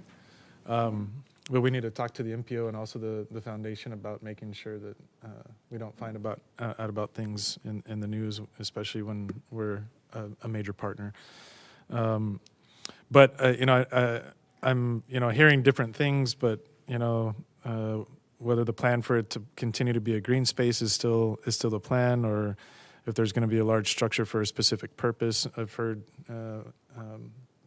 different rumblings with conversations that I've had with folks. I also want to make sure that it continues to be part of the overall goal of making sure we have, walkable neighborhoods, and downtown is not just an attraction for people to drive to, but a place where people can live in addition to working and socializing. But also want to kind of understand how it's connected to the renewal of our urban core and the neighborhoods from Fort Boulevard to Alameda and from Mascata to UTEP. But I think there's a lot to consider there.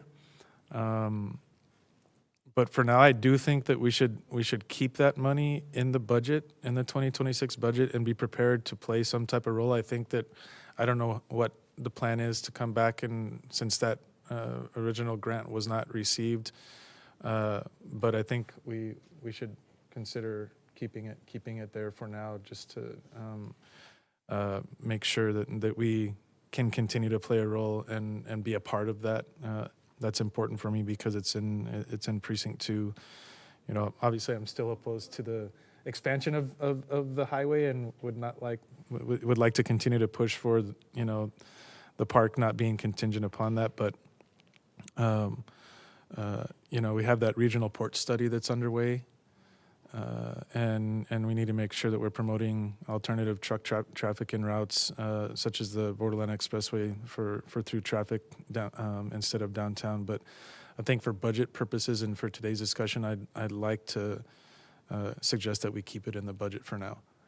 And the other thing that I wanted to point out and ask about is the cleat increase. So that $5.2 million, is that going to be more than the amount that we're expecting to that we would expect to bring in if we kept our tax rate at the no new revenue rate?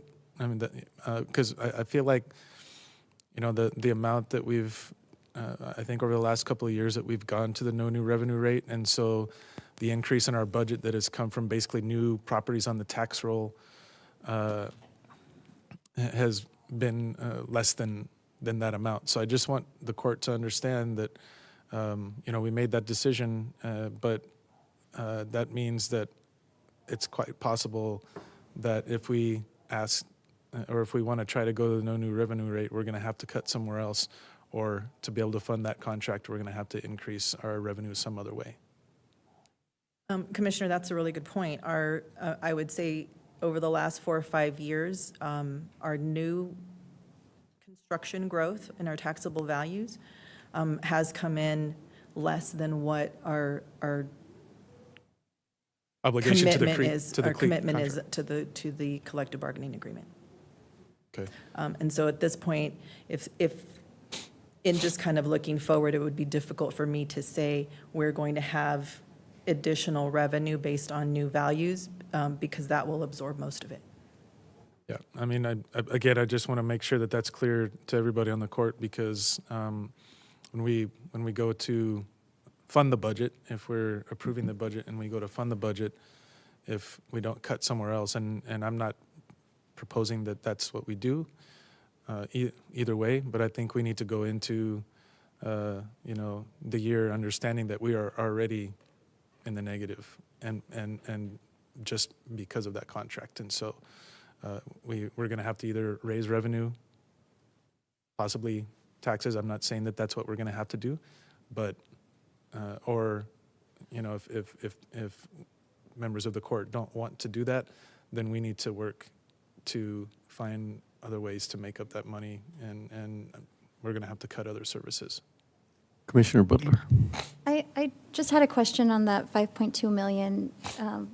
From my understanding, so this FY26 increase, is that the same as the increase we saw in FY25?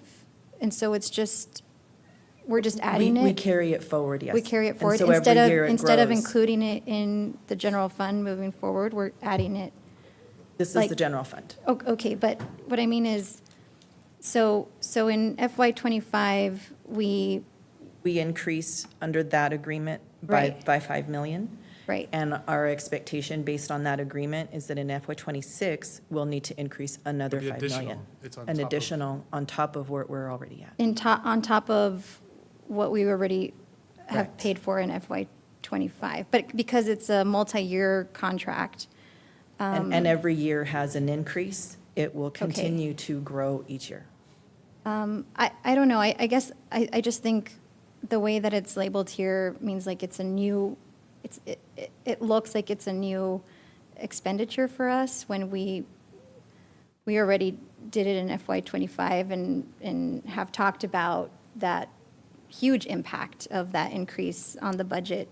I think for my understanding, it'd be helpful to know what that actual, the year-over-year increase is.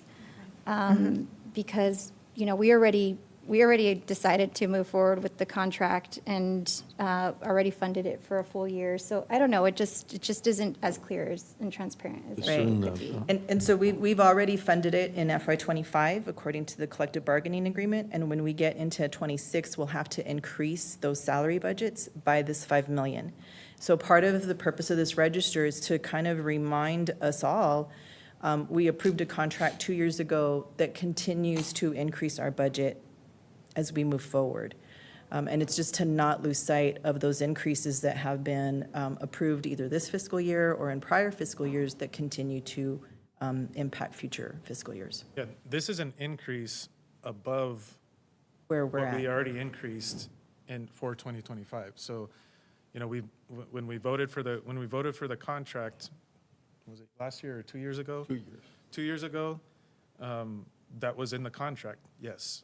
But when we're budgeting year over year, so this is above and beyond what we spent this year for 2025. So it is an increase. If we want to compare, all of these are increases that we've already approved for 2026 budget over 2025, the expenditures that we're already making in 2025. Okay.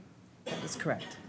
And so, like I said, you'll see other contracts where you're renewing the contract, and built into the original contract might be like a CPI increase annually. So when you approved it, it was maybe 200,000, and then annually there might be like a 5% CPI on it. You'll see that difference on the register also, Okay. as you're renewing that contract, because we've already committed to that 5% increase. But it's not budgeted in the future yet. Thank you. Okay, Gotta go thank you. back to the past to get to the Right. future. Judge? Yes. Judge? Oh, you're over there now. This one's blank. Commissioner Coronado? Thank you. Yeah, I agree with Commissioner Stout with respect to the $1 million on the deck park. I think we need to wait and see. I know there's going to be other plans to try and get additional funding from other sources for the park. I think for now we ought to leave it in there with respect to the 5.2 million. That's just something we all voted for. Now we need to, stand up and make sure that that's funded, period. I just want to remind the court that our budget for this year includes a $20 million deficit, period, that we're taking from fund balance. And we had to do that in order to make sure that we didn't raise taxes last year. And a lot of our departments are suffering because of that, including our law enforcement for vehicles, vests, all our other departments for equipment, capital improvements. So it's not just these 5.2 million and this other million and what's being presented to us. We have to take into account these other issues that are, depleted. And obviously, as we all know, a big portion of that is what has been caused on us by the state with respect to having to house additional inmates, state inmates. And a big portion of that has been the Operation Lone Star smuggling cases. So we need to also understand that, these are funds that, this 5.2 million and this million that we're doing for that deck park is not even close to what we included as a deficit in this year's budget. So we are going to have some hard decisions, but we've already voted to approve these funds for law enforcement. Now we need to step up in this coming budget, make sure that that's funded, period. That's just the way it is. These are hard decisions we make, but we've decided we need to take care of our law enforcement. We didn't take care of the rest of our employees last year. We need to, those are things on the horizon for this coming year that we really need to seriously take a look at. So I just, these are not just the only things that are going to be impacting us, what we're going to have to decide for this coming year's budget. Thank you, Commissioner. Jessica? Judge. So on this slide is exactly what the commissioner was mentioning. It includes the items that we removed from the budget last year to ensure that we adopted a balanced budget. And these are a list of other items, and if it's okay with you, Commissioner Stout, we can move that 1 million as soon as we get official word to this list until the court takes official action in where they want it, but this way it'll be kind of a placeholder for that $1 million. And so on this list again is restoring CIP, restoring the Economic Impact Fund, restoring the small equipment fund for the departments, their small capital items that they need for their operations. And this list, totals $30 million. And if you'll recall, when we adopted the budget, we talked about cutting $40 million from the budget in order to balance. This list does not include the potential or the proposed step in COLA that was part of that $40 million that we talked about last year. Are there any questions on this item?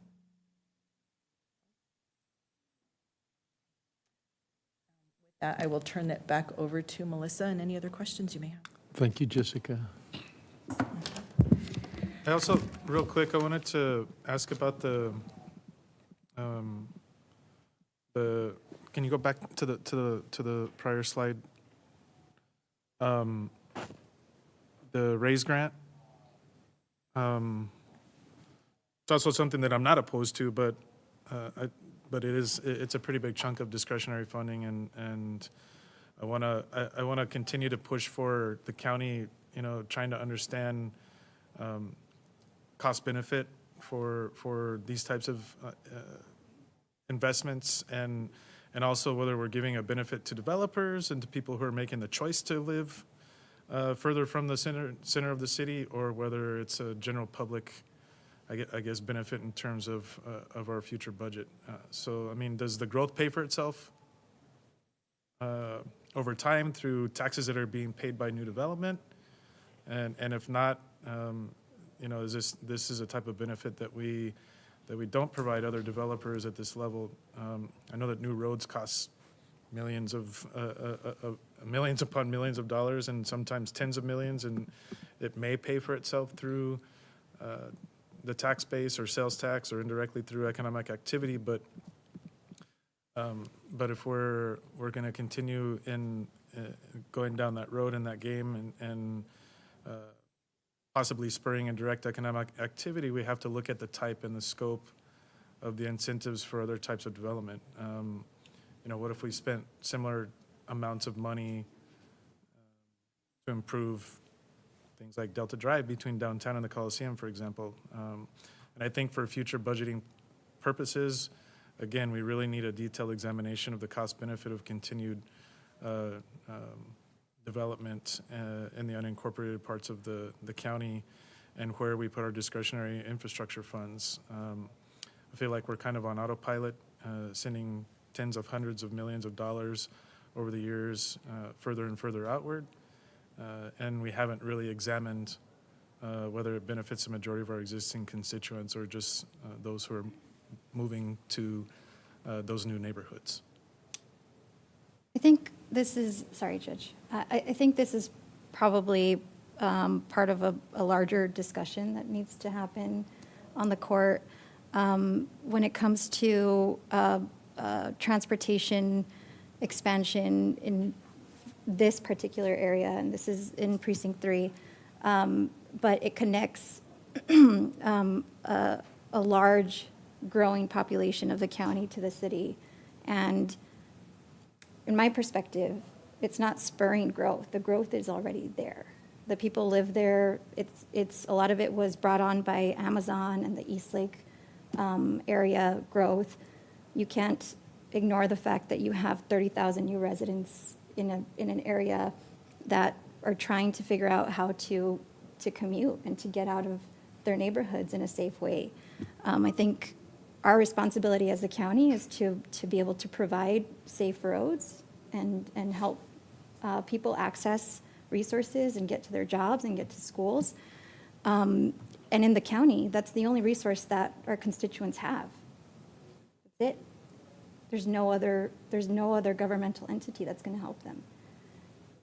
And if I may jump in, our staff actually did do a cost-benefit analysis. I know that we were looking at other projects for the RAISE grant, but this was one that was deemed to be very, very important for that area. So I know that our staff could provide us with more of that information that you're asking about, Commissioner.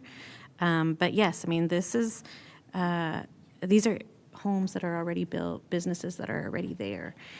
So these types of projects help the residents, the businesses, be able to come in and out of those areas. So they're already there. And as the commissioner said, this is an area that connects into the city.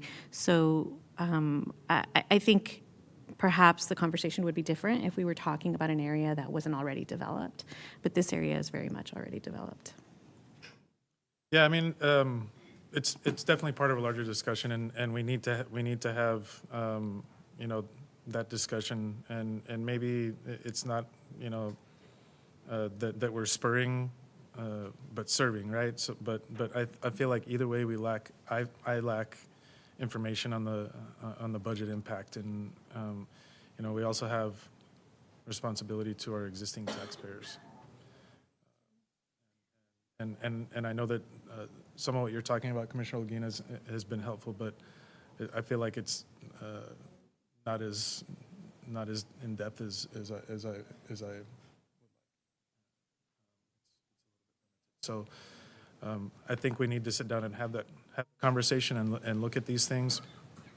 You know, and I understand, but we're, you know, to me it's also kind of like, is it the chicken or the egg, right? I mean, so we have developers building out there, and then, you know, we build these roads, but and put in this infrastructure, but that also induces more growth at the same time. So, thank you. Commissioner, this application will actually be on Monday's agenda. And I believe that the department has a presentation uploaded regarding kind of more details about this.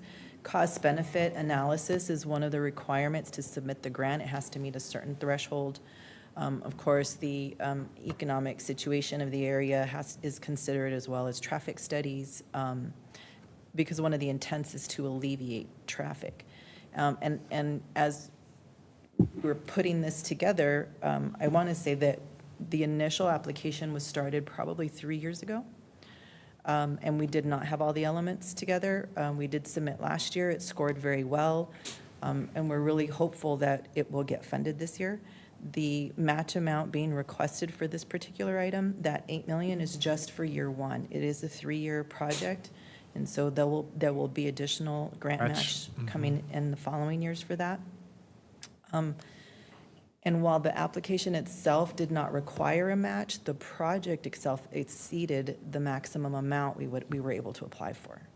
And so the match is not necessarily a 10% of the project. It's in addition to the project in order to make sure that we complete it.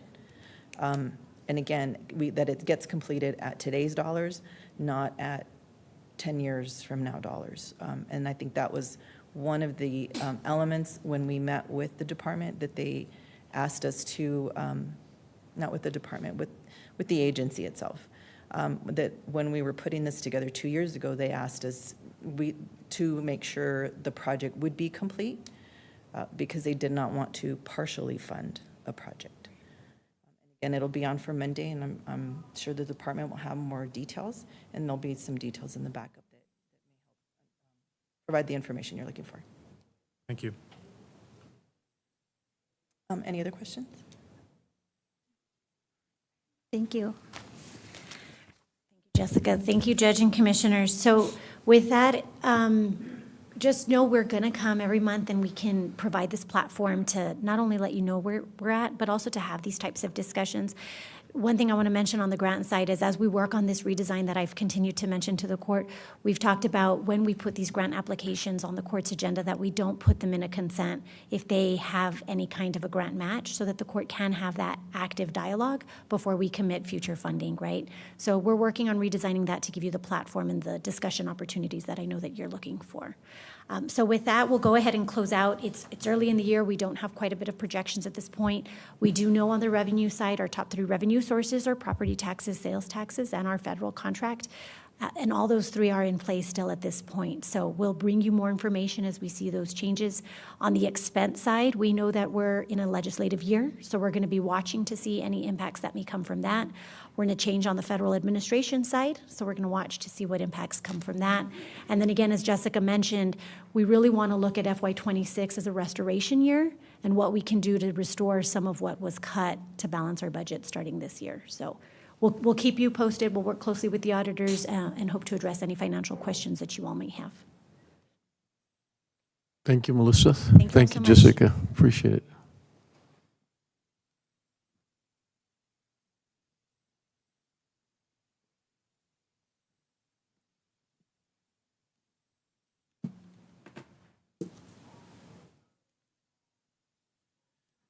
Item number 4G, discuss and receive direction on the veteran program's funding policy and procedures. Good morning, Judge and Commissioners. Lorena Rodriguez from County Administration. As the veterans' capital of the USA, the county recognizes the sacrifices, value of our veterans, and our rich military history. We have written a draft we have written a draft policy and a set of procedures for the Veterans Programs Funding Initiative, aimed at supporting organizations and obtaining funding to deliver essential services to veterans living in El Paso County. Before moving forward with formal approval of this policy, we would like to present this draft to the court and invite any feedback or recommendations you may have to ensure the policy effectively meets the needs of our veteran community. So as you can see, the purpose of the policy of providing funding to veteran programs includes helping ensure that those who have served in the military receive the care and resources they need to successfully reintegrate into civilian life in El Paso County. This includes the many aspects such as access to health care, job training, mental health support, housing, utility, and food assistance, and other services that can address challenges faced by veterans. The goal is to help them succeed and build a stronger, more resilient community, and thereby avoid needing other reactive county services. The policy will provide the guidelines and criteria for distributing veteran programs funding grants. It will be an application process ensuring that all requests are evaluated before entering into agreements for specific or measurable services, and to ensure funding recipients are held accountable for providing the agreed upon services within the specified time frame. Eligible organizations may apply by submitting an online application to the El Paso County Administration Department. The application must include a detailed explanation about the services provided. County administration will evaluate the completed applications to determine which agencies will be recommended to receive funding. Applicants who receive funding will be required to enter into a contract. That is listed under Section 6 procedure. Now, based on available funds, not all requests may be funded. Funds received from the county may be spent from day-to-day operations, supplies, and other administrative costs, provided that such costs are necessary for the program being proposed. Right now, if you look at the eligibility, we have drafted it as only for nonprofits. But there might be reasons why you might want to allow a school or a university. If you want to change that, here are a couple of reasons why you might. For example, if they have a veterinary scaling program for veterans, would we want to allow it? If it's a for-profit organization who wants partnership and funding to help with that, is there where we direct them for funding? Another example, if it was a program like Endeavors, and they're setting up a program to help with legal services, which is a need here in El Paso County for our veterans, and they ask us for $250 a month to buy pastries and coffee for the legal clinic. Also, if you look at the eligibility, there is a part of the language that says organizations must be incorporated before January 1st of 2024. If you want to change that, we can say that the organization has at least been established for a year, just so that we know that it's a functioning organization and that they have a budget. In the guidelines, we are asking the court to authorize our county administrator to make administrative modifications to the community funding program, an application to assist with maintaining proper compliance with applicable laws. Veteran programs funding shall not exceed $3,000 per year to any one applicant. However, with the amount budgeted for this initiative, we can increase to $4,000 per year. All organizations who are awarded funding shall maintain complete and accurate financial records of all its revenues and expenses pertaining to the county award. Funding will be dispersed in accordance with the final contract. If funds are not spent in accordance with the approved purpose, the organization will be required to return the awarded funds. Now, in making funding determinations, the county may consider the following criteria, among others: meets a need identified in the Veterans Needs Assessment, capacity to manage the grant and deliver the program, collaboration and partnership, sustainability, administrative costs, service to the overall veteran community of El Paso County, program's impact, organization reputation, number of residents who will benefit from the program, and a cost-benefit analysis. So we're open to any feedback or recommendations that the court may have. Yes, Commissioner Udine? So I am concerned about the eligibility requirement that it be a registered 501c3. I mean, I understand why that's important, but my fear is that we are going to be excluding a lot of community veteran groups that have been in existence for many, many, many years and have long relationships with the county, but may not be formally established 501c3s. And I know that that's been an issue. For example, the San Elizario Veterans Parade that has been going on for I don't even know how many decades. Previously, we were unable to help them with the reimbursement of expenses because they weren't a 501c3. I think we finally found a way to get around that, but it was really difficult. And that's the type of organization that I feel we do want to be supporting with any funds we make available to veterans groups.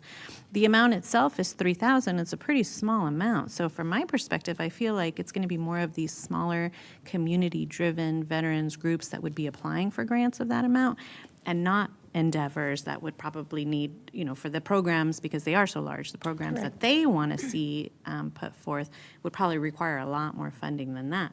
So this seems to me to be geared more towards these smaller community-driven veterans groups, but at the same time, we're purposely excluding them from eligibility.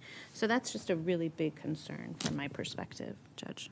Is there some legal reasoning for having to be a 501c3 or from the government side? Or when we were first drafting the policy, Judge, we just thought that maybe it would just be towards nonprofits. But as we were reviewing the policy with our chief administrator, we went on to do our research and think about it, and we said, well, why don't we just include everybody, not just nonprofits?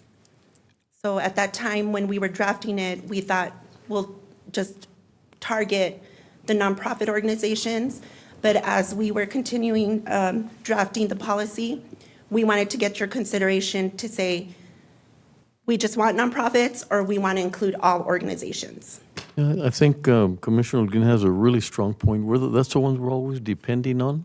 I mean, we're always leaning on them to continue helping us and supporting the Veterans Capital, the parades that they have, and so I would encourage that. I just thought maybe there was some governmental.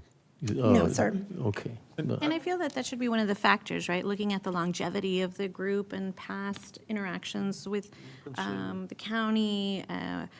So I'm not suggesting we just, open it up to anybody. There should be definitely some minimum requirements. I just feel that requiring the 501c3 status is going to exclude a lot of groups. Commissioner Butler has it, and then I have a question as well. Okay, Commissioner Butler, then Commissioner Steele. I understand the need that our smaller organizations have. My background is in nonprofits, and even bigger nonprofits struggle to be able to find funding and apply for funding. However, I think that in order to do the due diligence and to encourage longevity and sustainability of the veterans organizations that need support, we should, if not a requirement, encourage them to be 501c3s. I think that makes funding available in other places for them and helps to create sustainable organizations. In the policy, it says this isn't meant to be like a recurring fund for any one group or organization. But if they're not established 501c3 organizations, how do we prevent that from happening? Right. 501c3s are required to have certain structures in place and boards in place so that they can be able to be accountable to the funds that they have and expend. And so I worry that without that infrastructure and accountability structure, that we're going to find ourselves in a position where we're just funding certain events every year through this program. One of the questions I have is why not call it a grant program? Because that's essentially what this is. Is there like a legal reason that we wouldn't call it just a grant program? Yes, I've Ugas, Assistant County Attorney, so it's certainly a question that we would need to answer in conjunction with the Auditor's Office in regards to the requirements and payments that we would be looking at. So we can certainly work with the Auditor's Office to get that direction and answers for you, Commissioner. And then just one other question that I had is under the criteria, you say, meets a need identified in the Veterans Needs Assessment, and then in the intro, we talk about healthcare, job training and mental health support, housing, utility, food assistance, and other services. Is there a way that we could list kind of like eligible criteria on here so that not only for our purposes and accountability again, but for the benefit of the groups or organizations that are looking to benefit from this funding, they'll know what qualifies and what doesn't. We can do that, Commissioner. So I guess going back to the question of the 501c3, I mean, if we're going to require that and we don't want to exclude a lot of these groups and we want to encourage them to look at that, I mean, I think for me the question becomes, well, are we going to provide any guidance or assistance? I mean, I think that if a lot of these groups could have easily become 501c3s, they probably would have already. I imagine a lot of them just don't have the capacity. So then are we going to provide that assistance? Are we going to help these groups determine whether or not they can become 501c3s? And if they can't for some reason, are we okay excluding them from these types of funds? I also don't agree with the statement that these funds should not be something that we contribute or we allow organizations to apply for every year. I understand wanting to encourage organizations and groups to look for different sources of funding. But to me, that's just another consideration when we're approving the grant applications. Maybe it is something that we do want to fund every single year because we think that it is something that's important and ongoing for our veterans community. So I don't feel like we should, from the get-go, say that it's never going to be something that's funded year over year. I think that there may very well be programs that merit funding every year, that maybe the funding isn't available from anywhere else. So I don't know if I would agree with just from the onset saying, this is not something that would be funded every single year.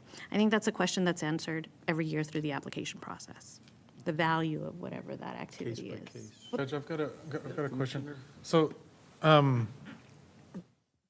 we're creating this policy because a number of years ago, we decided to set aside, what was it, $50,000? What was the amount that we, I think, I mean, 50, I think it Commissioner was. Robinson, I think it was 50, his proposal to set aside money in the budget to help with some of the parades, right? Correct. And then, and so we're getting requests from other veteran organizations or veteran service organizations within the community that want the county to also provide some funding to them. Is that why we're creating the policy?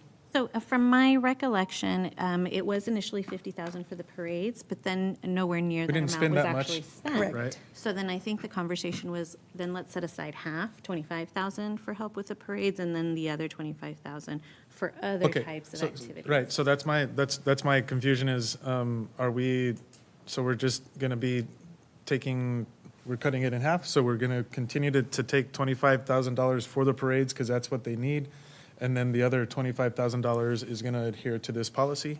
That is correct. So for this budget year, we budgeted $15,000 for our veteran parades, and for this program funding, we set aside $30,000. Okay, so then the issue of like the San Elizario parade they would not have to adhere to this policy because they're already the money's already set aside for them? Yes, but the problem is if that same group, the San Elizario veterans, wants to apply for something else besides the parade. Not the parade, but something necessarily the else. parade, but Okay. some other service that they want to provide for veterans in that area. Okay. I was just giving the example that we had that be a Yeah, major San obstacle. Elizario did have an issue as with the that. for And the so they parade funding when we partnered first with approved a nonprofit to assist with that So they had to go sponsorship. find someone else to partner with to get the Correct. money. And we just, I mean, to me, that just, I don't know if that's going to be possible for them to do every single year. Yeah, I mean, I don't have a problem with including organizations that aren't nonprofits. I understand Commissioner Butler's point, but I don't think we want to, as long as it's legal, right? As long as there's no legal, like, barrier to that. I don't want to exclude a group, a neighborhood association, or, a veterans group from being able to ask for support for an event or something like that, or project that they're working on that would be supportive of veterans and. And it's I like, think yeah. maybe it's a good thing we could like try to urge them to, if they can, work on getting nonprofit status and maybe have the conversation about having, some type of support for that. But I don't really want to be exclusionary. And it's what you're saying, Commissioner Holguin, that you're going to vet each one. And it's not like someone that hasn't been involved. You look back at their history, how successful they've been. Correct. And because I do also feel uncomfortable asking someone to do certain things, like there might be their own reasons why they're not doing that, capacity, being able to manage that situation. It's not just the fee itself, but the structure you have to create. And I think like we've always been very inclusive, right? And if that's their prerogative and they can show that they're going to be successful with the $3,000, I think that's more important than anything else. And then you figure out, you always say, there's a possibility that it would work better for you. Like Commissioner Butler was saying, they'll probably become eligible for other things. And I just don't like the direct, like, you have to have this to have this. Got it. That's where I struggle with.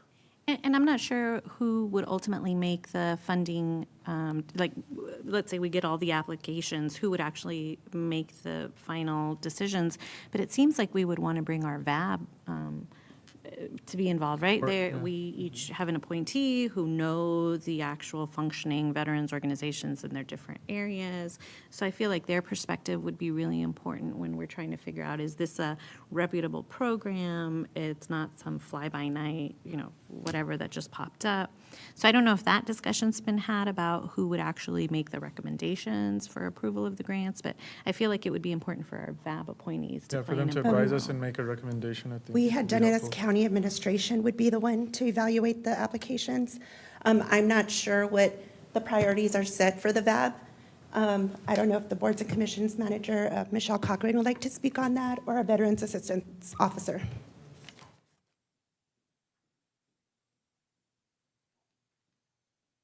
Good morning, Judge and Commissioners. Michelle Chacon with County Administration. Betsy updated you all via highlight a few months ago that we are working on the VAB description, the Veteran Advisory Board description, to really narrow down what their focus should be. The VAB was established to identify gaps in the veterans community, and so there could be a way for the VAB to identify maybe the applications for this program if it's serving a gap that they have identified and have some sort of connection that way. But I don't know that the VAB is the appropriate body to determine who gets this funding. But I think they may have the ability to incorporate information they may have from their precincts about gaps that exist. Yeah, I mean, I don't think I would ask them to determine, but I think they're suggest. at least an advisory opinion or something like that would be helpful. I agree, maybe make the recommendations. Okay. Well, I think we can work on editing the process for this fund to include an aspect from the VAP. Thank you, Melissa. Just a couple more comments, and this is more, sorry, Michelle, it's for Lorena. So I don't want to be prohibitive to smaller organizations that don't have a 501c3 status, and I do think that maybe there is a role for the VAB to play in supporting smaller organizations, and ideally, we would be able to do that to help and support organizations become more formally established. I mean, for our neighborhood association program, we require them to have a board and to adopt bylaws and to abide by, policies that we put out, that they have to organize themselves around. So that, But not 501c3 designation. No. But bylaws and a board structure, right? And so I hope that wherever we can be consistent in the types of things that we ask in return for our providing financial assistance. And then just on the policy then, on page 2, on the second paragraph, to Commissioner Holguin's point, that maybe we do have recurring needs of groups and individuals. It's that second sentence: the Commissioners Court discourages an over-reliance on county financial assistance to maintain such programs on an ongoing basis. Maybe we remove that, just to be consistent with the purpose of the fund.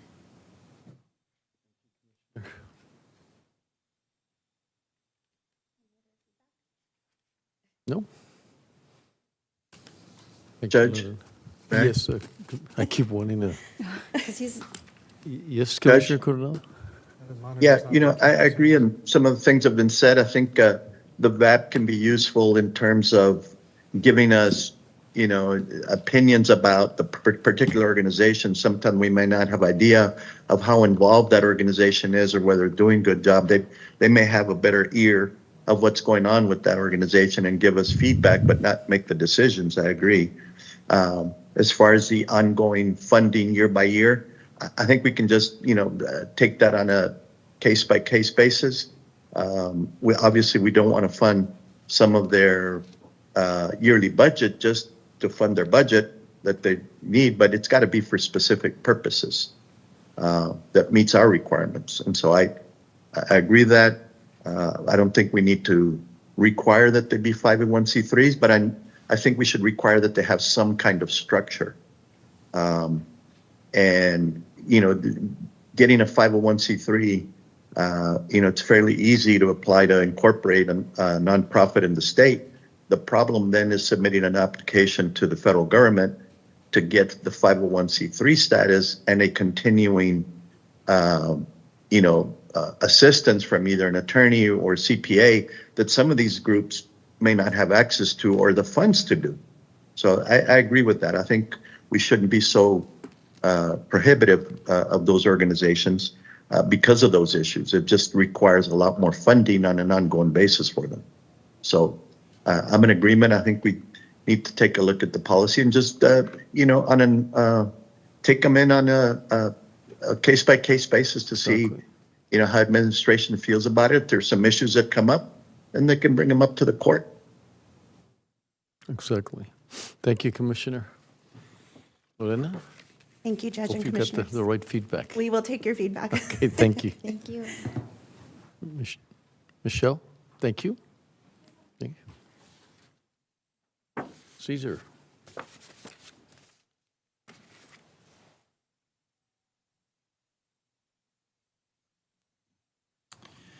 Item number 4H, discuss the purpose and structure of the county's Arts Advisory Committee for the court to consider the creation of this pilot committee. Thank you. Good morning, I think it is still, Judge and Commissioners. Michelle Chacon with County Administration. Today, I bring before you the proposal for the El Paso County Arts Advisory Committee that we were asked to create in conjunction with the funding that you all set aside last fiscal year. Today is feedback on this proposal. We will bring back this with your feedback incorporated for final approval at a future meeting.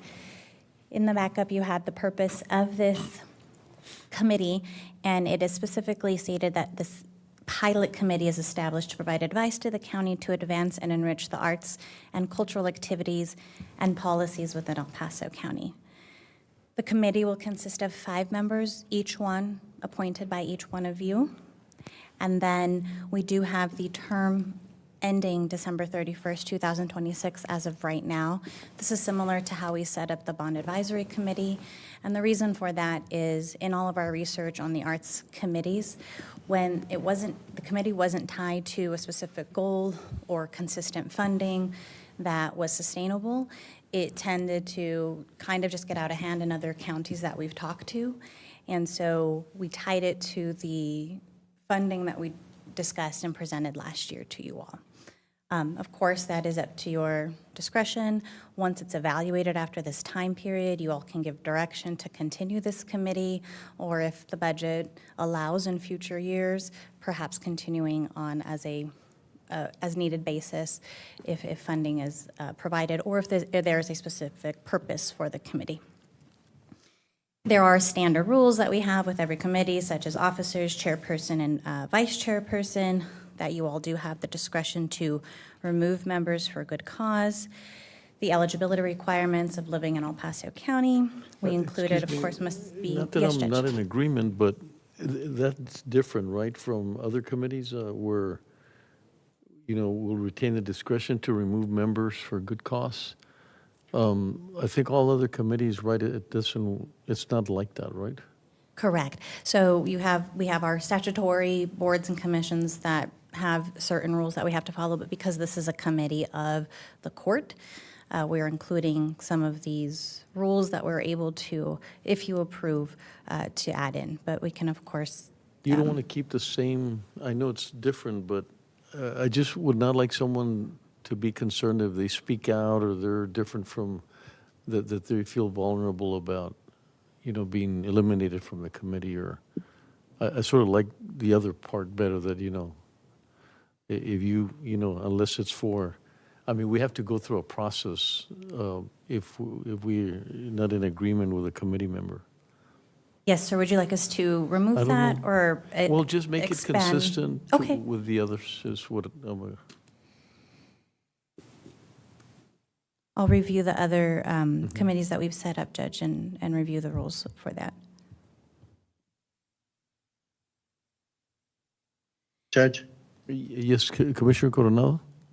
This might be a good opportunity for, ask administration to do some work on, a lot of the committees that we have that, to look into maybe doing like a sunset provision to make sure like these committees are active, and if not, by a certain time they come up for renewal, and we decide whether to renew the committee or not in those circumstances. And just to keep track that we are actively looking at whether they are doing work or not on a consistent basis. I don't know. Hey, that's the feedback you give us, right, Michelle? That's that, you correct, know- Judge. And we included that language under section 2B, under administration, the last one. I put, this committee will be set up for 2 years, at which time it will sunset unless the court finds it wishes to extend the committee's time. Commissioner, would you like us to include additional language for that? No, I think that's good. I just think it's an opportunity not just for this committee, but to look at other committees. I don't know if that have the same provisions or not. This would be the first one that we would include that provision in, Commissioner, so I'd be happy to also, with the judge's feedback, look at other committees that we have and see if we can add that if the court wishes to do that. Thank you.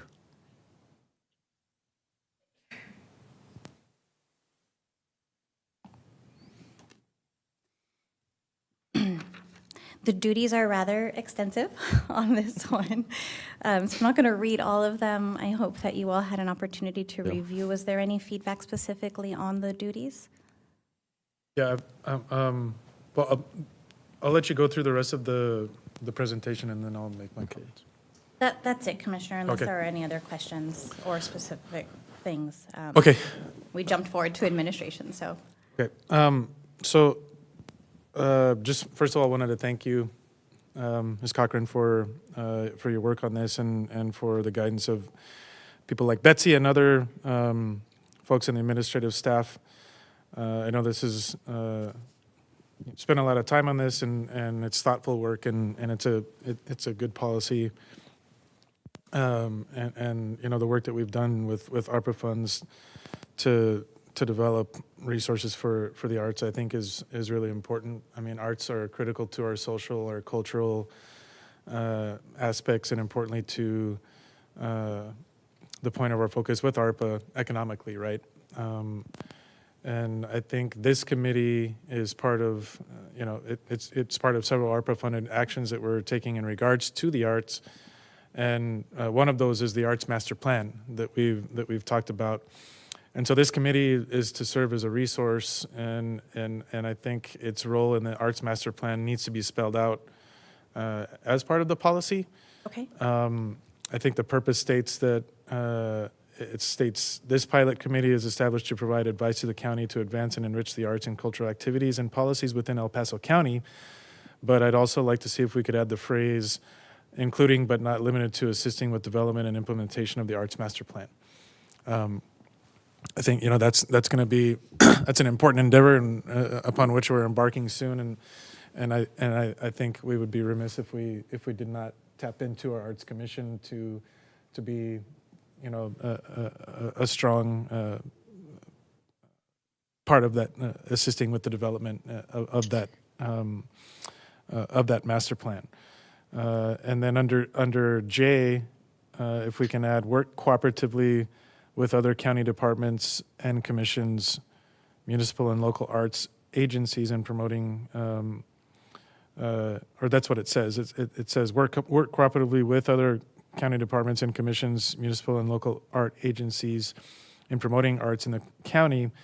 But I think local art agencies includes nonprofit or different groups. So I just want to make it clear that we say local arts agencies and arts nonprofits and groups, if that's okay with the court.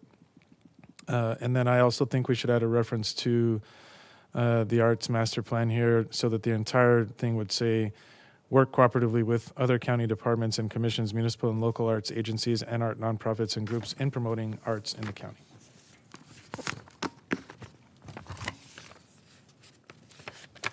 But I'm, you know, very excited about this. It's been I know one of my babies, and it's become one of your babies. And I appreciate your work and working with my staff, as well as Betsy and admin again. You know, there's models for these types of things, and Bexar County has a great arts commission that, you know, not only advises, I think, the county, but they also help work on projects like attracting music shows and festivals and other types of, because when we think of art, sometimes we just think of like plastic arts or, painting, but we're talking about musical art, we're talking about culinary arts, we're talking about the vast array of, across the spectrum of arts. And so, I see this as a great step forward, and as well as with the funding that we've put behind arts with ARPA, and hopefully we can continue this work and, create more, creative spaces for our community. And I think that also drives economic activity and economic development. So people will want to live here when we have lots of arts. Thank you, Commissioner. Thank you Thank for your you. comments and your feedback. I appreciate it. If there's nothing else specifically that anybody would like to cover, I'll incorporate this feedback and bring it back to a future meeting for your approval, and then just be ready for me to contact you for your appointee. And if you need clarification on everything that I just spelled out, you can talk to Cito. And Perfect. Thank you so much, Commissioner. Thank you, all. Commissioner.